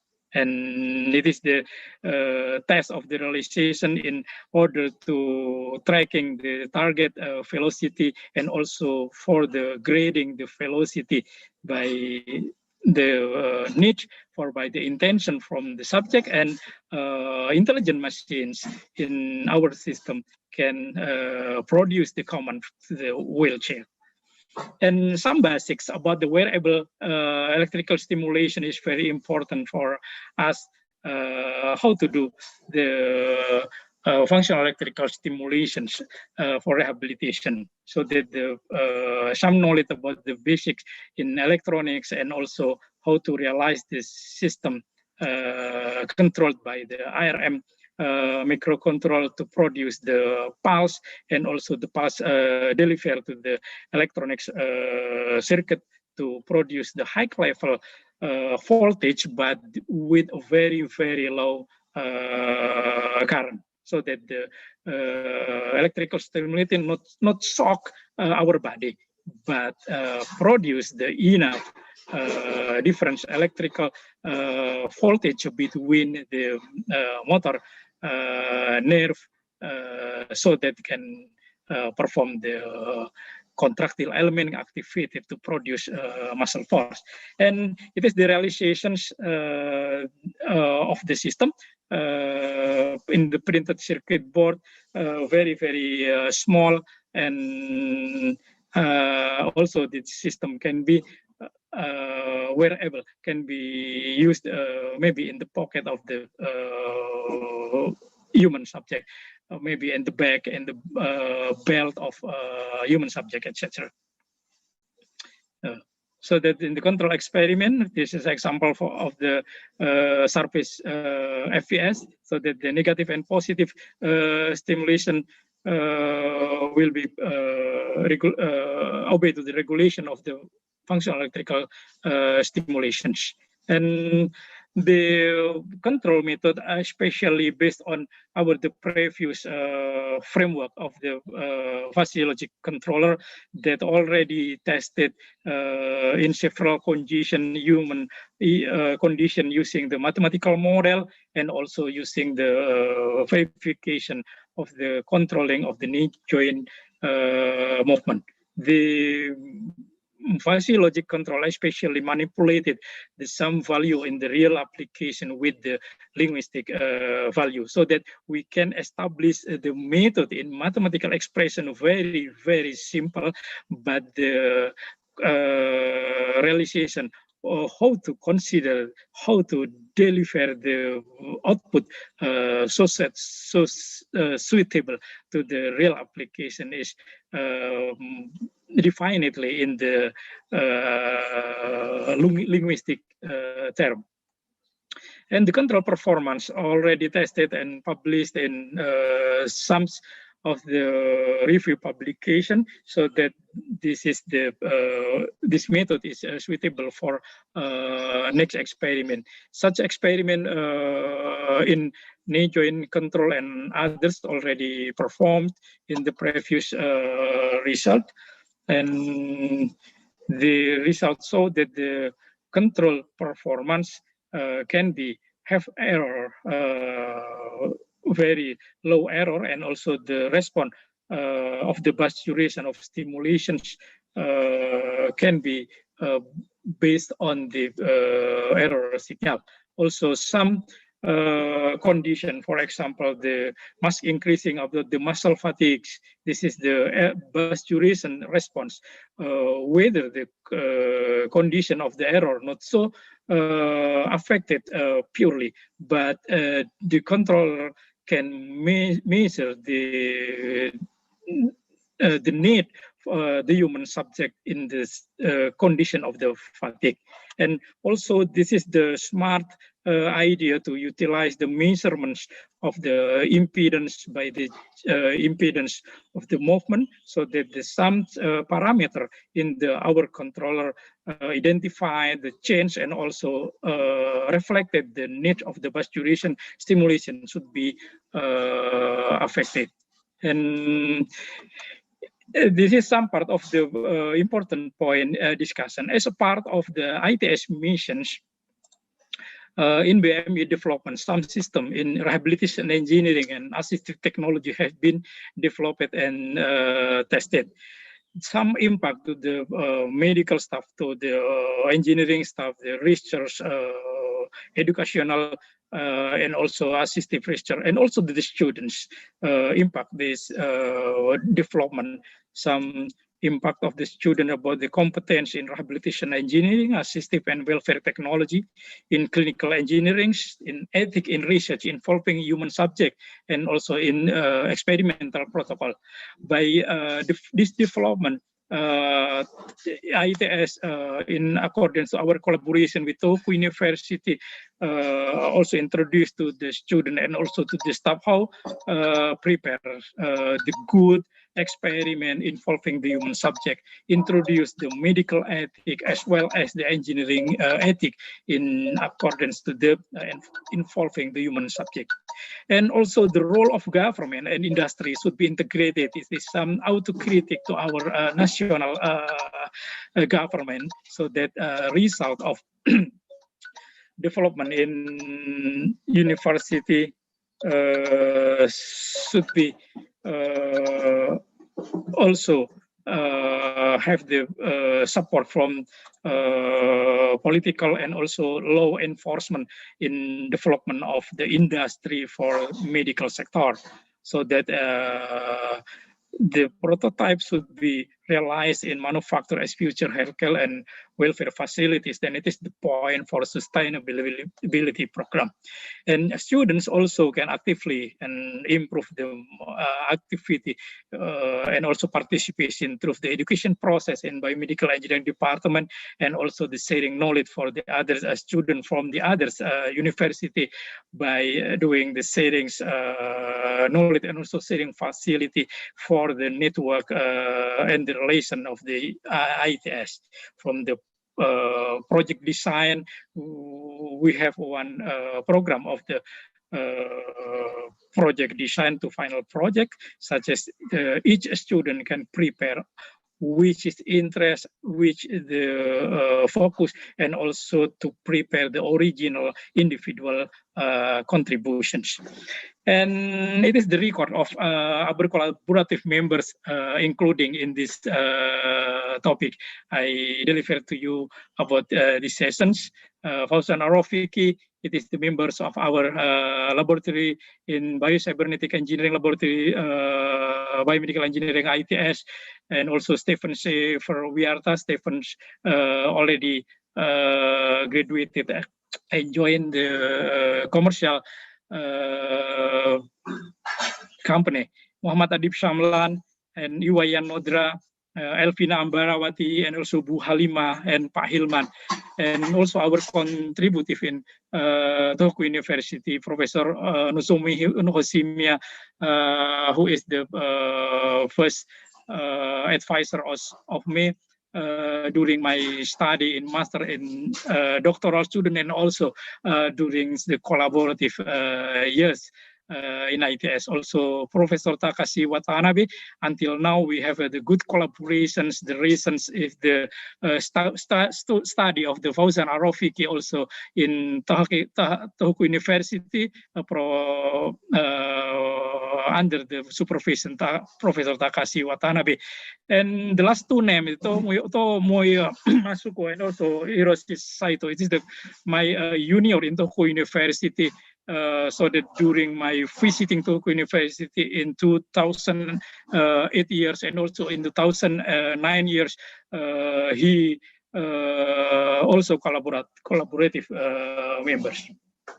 And the next topics, we also have some more microscopic topics about the physiologic in control, and also very interesting about the Kalman filtering.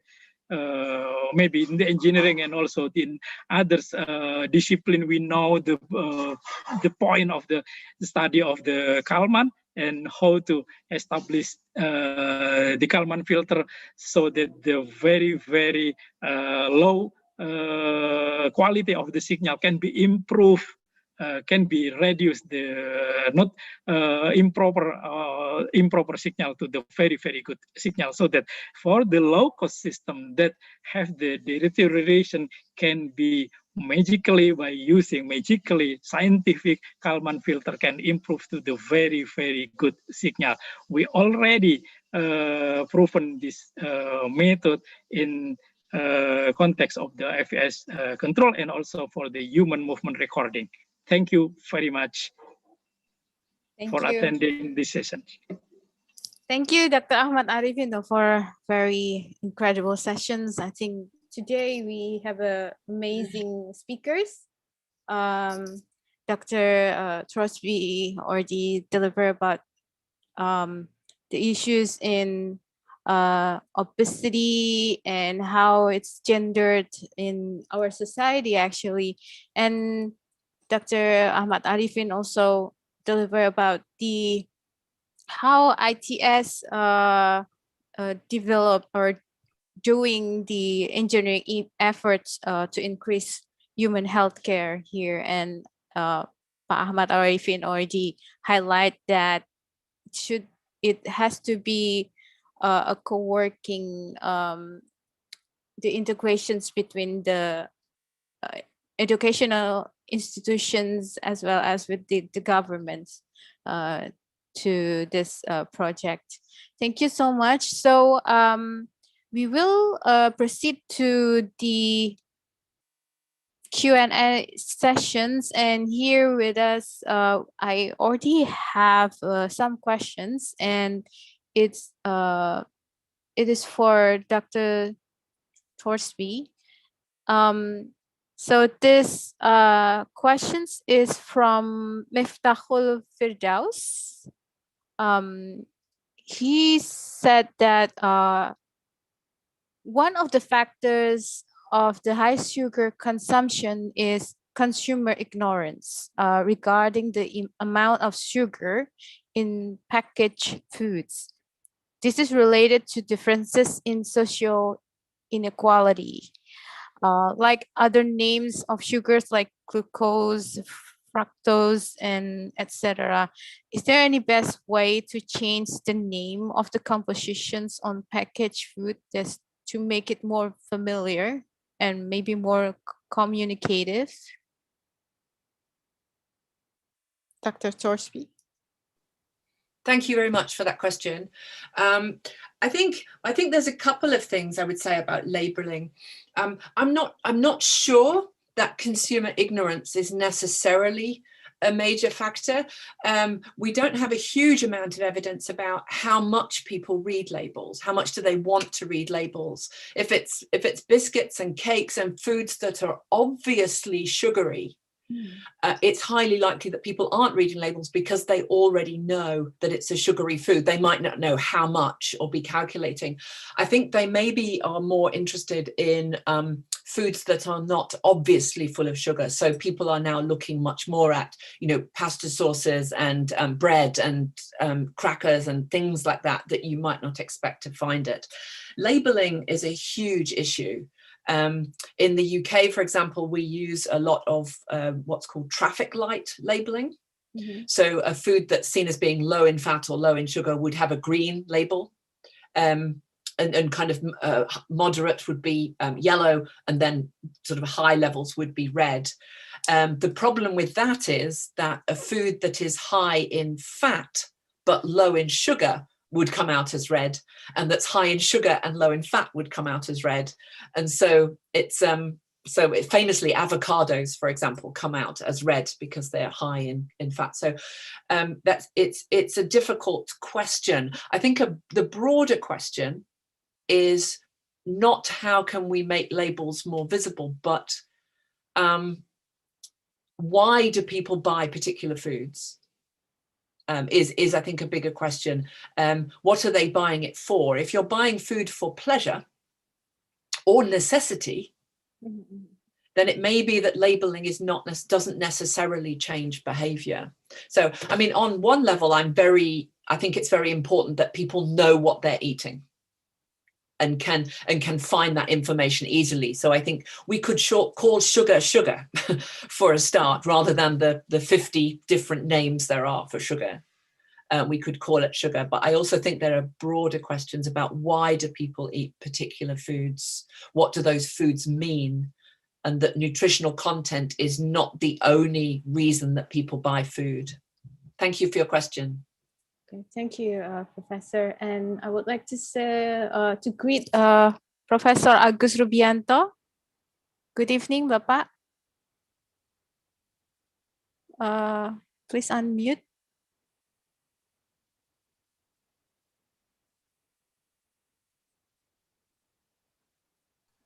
Yeah, thank you.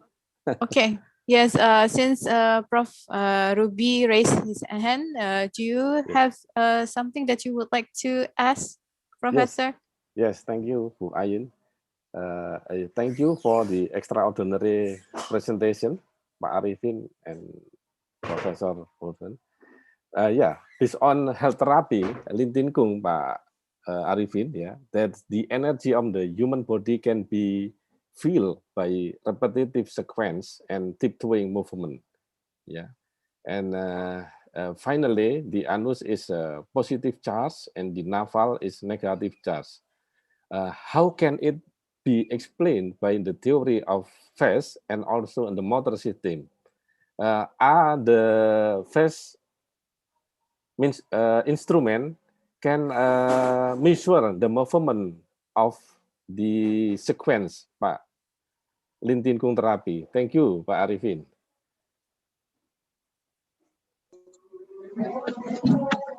Okay, Prof. Agus, thank you for the questions. And can I answer directly, Bu Ayin? Yes, please, Dr. Arifin. Okay, thank you, Bu Ayin, as chairman for our sessions. And electrical stimulation is use the artificial stimulation from the device and to produce the contractile element activity. And the therapy such kind Waitan Kung and others method stated by the Professor Agus Rubianto, especially we can measure the activity by measure the electrical activity in the muscular level. For example, if it is possible, if the very large activity, we can use the surface EMG electrode to measure the activity in millivolt level. But if it is impossible, we can use the intrafine electrode. Intrafine electrode that can be implanted to the muscular level within our body, and then the therapy Waitan Kung and others method of the therapy can be performed by the subject, and then we can measure, and also we can normalize the activity and also the level of the treatment that affected to the activity. And maybe some therapy applied among a lot of the people in our society for prevention and also for healings, but the scientific evidence, such the measurement example for if we compare to the electrical stimulation and also the others artificial from the Mediterranean and Chinese medicines, maybe we have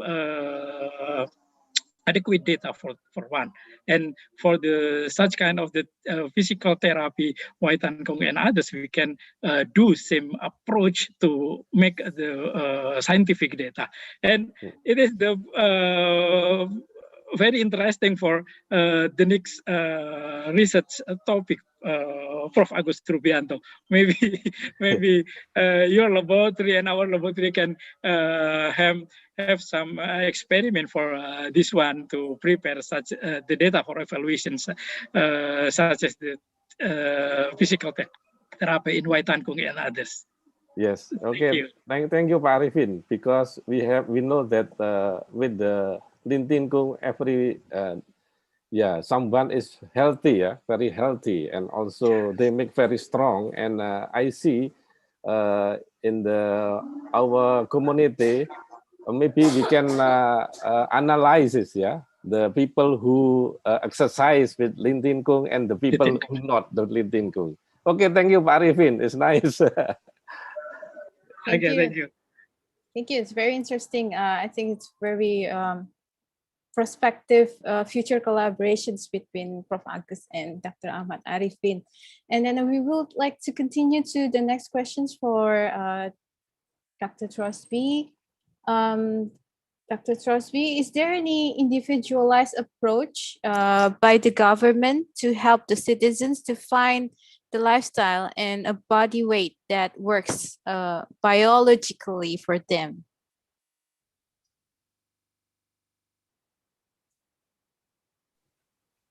Thank you very much. I mean, I would say that most of the government level interventions are aimed at individual action, rather than, say, structural, economic sort of based approaches. Although there are some attempts to intervene in terms of advertising and food environments, what food is available and so on. But actually, in terms of the nature of those individual measures, they're not at all focused on what an individual body might need. They're focused on bodies in general, in a very generalized way. I think one of the examples we have of this is the measure of body mass index. I don't know if you're familiar with that. It's a height-weight ratio, which a BMI, a body mass index of between 18 and 25, is considered to be healthy. BMI is used as a kind of general population measure of risk, whereas in fact BMI tells you nothing about your individual health. But the state level measures will use BMI as a measure. If I go to the doctors and my BMI is over 25, then that will be a kind of trigger for drawing me into various weight loss interventions. But it doesn't say anything about my individual health. For example, my body composition, how much muscle do I have, my cardiovascular fitness, my metabolic fitness, and so on. And there's really no attempt to take that into account. It's a very kind of big picture at population level that we are then expected to put into action individually to for example, to manage diet or exercise, rather than it being personalized. And I think that's partly the nature of public health campaigns, which have to operate at population level. But it's also a problem of anti-obesity more generally, which treats all bodies as similarly at risk. Another example of this would be race, for example. So in the UK, in relation to COVID, we've had very high illness and mortality rates among ethnic and racial minorities, sort of Black and Asian populations. And this is clearly related to inequality in the UK, but is often seen as, well, everybody just needs to do the same things, eat less, exercise more, etc., rather than thinking about what might the particular needs of those communities be in order to be able to live a healthy life. And so I think there's a real tension between individuals being expected to take action, but based on general recommendations. But thank you, it's a really good question. Thank you, Dr. Gillespie. Arifin, I think we have another questions, but maybe it's not directly related to the biomedical engineering. Maybe it's about the development of mobile handset or laptop software. So, and this question is coming from Narendra Arivisnu. He asked about, we can see that technology development of mobile handset or laptop software and hardware has been increasing exponentially, but not with the battery. So what do you think of the development of battery technology? Why is it slower than others? For the battery technology? Yes, doctor. Maybe the related to the, maybe I will try to shape these questions into the biomedical engineering. Is there any part of the battery technology that will be integrate within the rehabilitation engineering? Okay. No problem. In the context of as a part of the development of system, battery is very, very crucial. Very, very crucial. That statement from the attendants about the software engineering and application very crucially increase. And how about the size of the battery and also the duration of the battery, and also for in the context of like wearable technology, maybe, Dr. Yes, Arifin. So that of course the other country that have the advancement in the material and processings can produce a very, very good battery, so that we can observe in market several trademark from the other countries available in our commercial market. And of course, university and also industry have to explore the problem of the lack our knowledge and also the technology in the process from the such raw material to the specific material for reasons advancement of the battery. And in case of the wearable system, we also consider about the support from the long durability of the battery.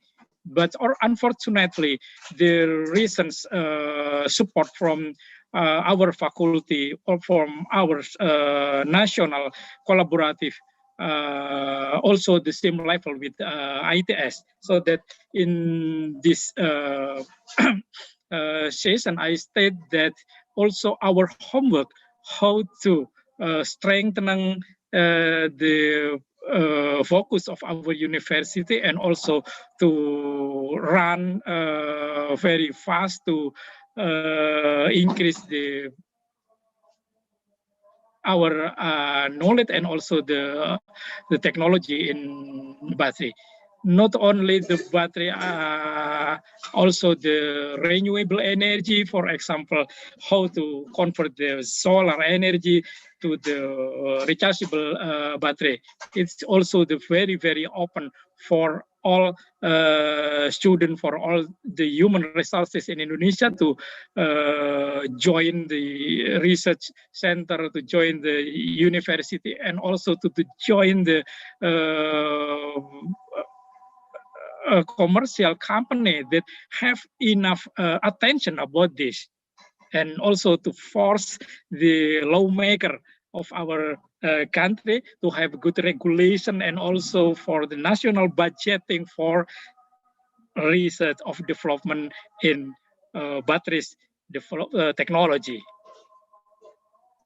Okay, thank you. And I hope the attendants can contact the other researcher, the other lecturer in material engineering and also in applied physics, maybe the research including in the battery technology.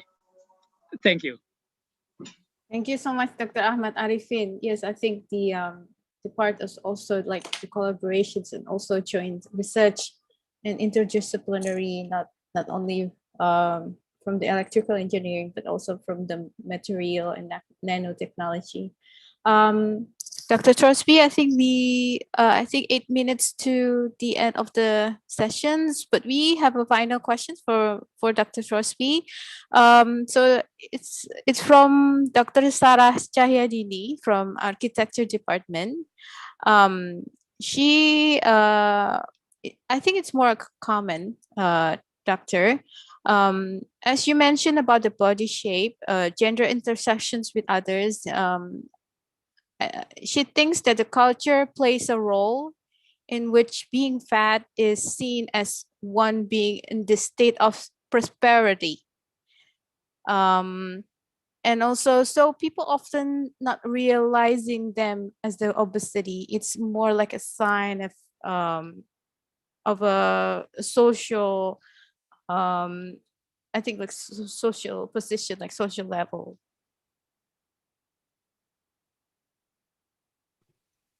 Thank you. It's a really interesting question. I think if you look at the histories of fatness, particularly in countries like the UK or the US, that there was at some points there have been celebrations of fat bodies, particularly men, actually, where in general men have a much broader range of acceptable body size, and the sort of the quite fat man can be seen as successful, as wealthy, as powerful, just size that kind of gives them power in that sense. Among women, it's often seen as, historically has been seen as a reflecting plenty and wealth. Now, I think in the UK, certainly that is not the case. It's very much not the case. There is really no acceptable form of fatness in terms of kind of popular culture, our general culture. It's so strictly frowned upon, and even with children are weighed and measured in school, and letters are sent home to their parents, and our bodies are, if you go to the doctors, they'll always weigh you and sort of tell you if they think you're overweight. And there really is no in UK culture at the moment, there is really no kind of possibility of a positive reading of the fat body, which is quite interesting, really, because there's a sociologist called Samantha Murray, an Australian sociologist, and she talks about how we see a fat body and we think we know it.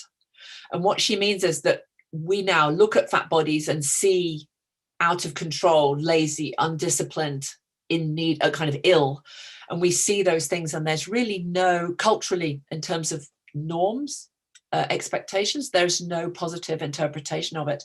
If you look at the fat activist movement, which I think is a really interesting counter to this, what fat activists have done is try to re-establish the fat body as positive, as beautiful, as, you know, as incredible as any body. And that's not necessarily as a sign of wealth, but just as a sign of bodily diversity. The idea there are lots of different bodies rather than the one acceptable slim body. So I think historically, certainly in the UK, there has been an idea of fatness as wealth. And I know that in different cultures around the world see this very differently, where fatness can signify wealth and prosperity. At the moment in the UK, that's not the case at all. And in fact, fatness is often seen in terms of a lack of prosperity. It's seen as something that demonstrates poverty, working classness, and all of the negative ideas that get attached to that as well. So there's been a kind of real shift, I think, in the last 20 years. Particularly in the UK around that. But I mean, what it clearly tells us is that some cultures value different bodies. And so there is nothing inevitable about the way that fat bodies are treated in the UK, say, treated so negatively. And so I think it's a really useful exercise. I think one more aspect to that is different kinds of fatness. So for example, for women, to have, for example, bigger hips, perhaps, maybe be more curvy, that can often be seen very positively, although often in a rather sexualized way. And so certain kinds of body fat can be valued depending on where it is on the body. But as a whole, that's in the UK, it's generally seen as a very negative thing, which I find very troubling, actually, the lack of appreciation of the diversity of bodies that can live and be well and participate in society. So thank you for your question. Thank you so much. Since we really almost in the end of our sessions, thank you so much, Dr. Ahmad Arifin and also Dr. Karen Trosby. We still have a couple of questions actually here with us, but if you don't mind, Professor Trosby, that we send those questions to you, and would you like to respond to that by email maybe? Of course. Thank you so much. So since the Q&A sessions is already finished, I would like to giving this floor back to the MC. Thank you so much for Professor Karen Trosby and Dr. Ahmad Arifin for the excellent lecture today. And thank you to Dr. Oktavianti for conducting this amazing session. Please give applause to our speaker and moderator by using the Zoom reaction feature. Furthermore, we would like to present a certificate awarding to our speaker and also our moderator today. Welcome. The certificate presented for Associate Professor Karen Trosby. Thank you very much. Thank you very much. And the next certificate presented for Dr. Ahmad Arifin. Thank you very much. Okay, thank you. You're welcome, Dr. Arifin. And the certificate presented for Dr. Oktavianti Dwi Wahyurini. Thank you so much. Once again, thank you very much to Associate Professor Ken Gillespie and Dr. Ahmad Arifin and Dr. Octavianti for your availability on today's GET lecture series. We believe that your lecture will be useful for all the participants. Before we end our lecture today, we invite you all the participants, as well as the honorable speaker and moderator, to take a group photo. To all participants, please turn on your camera.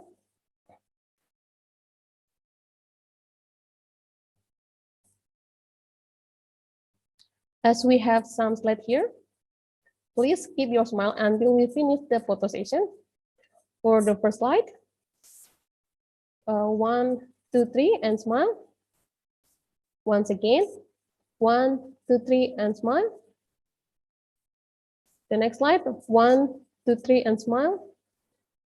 And the last slide here, 1, 2, 3, and smile. Great.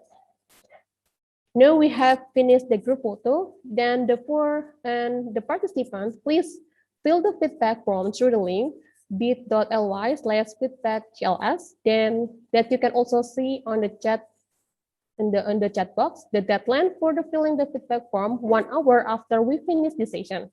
We want to remind you the participant who will get the stamp is the participant who come on time, join this event until the end, and also fill the feedback form. Finally, we have reached the end of today's guest lecture series, and we sincerely apologize for any mistake we might have made in presenting as Master of Ceremony and Committee. Thank you very much to our honorable speaker, moderator, and all the participants for attention and cooperation. We will see you in the next guest lecture series on SDGs. We will have 2 sessions. First session on Wednesday, 2nd June 21, first session with Associate Professor Sohida Ismail from University Technology Malaysia and Dr. Bambang Sumarjono from IPS. And the next stream, we will have Dr. Widya Pitung Napu from Narusan University and Dr. Pranandana Vitas from Institute Teknologi 10 November. This is the end of our guest lecture series today. Good evening and wassalamualaikum warahmatullahi wabarakatuh. Waalaikumsalam warahmatullahi wabarakatuh. Thank you so much. Thank you, Dr. Gillespie. Thank you, Dr. Arifin, Prof. Agus, Matur nuwun sangat. Thank you so much. Have a good day, everyone. Have a good evening. Thank you, everyone.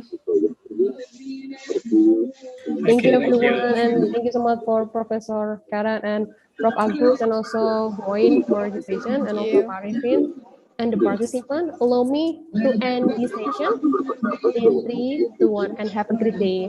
Bye-bye. Okay, thank you. See you next time. See you next time.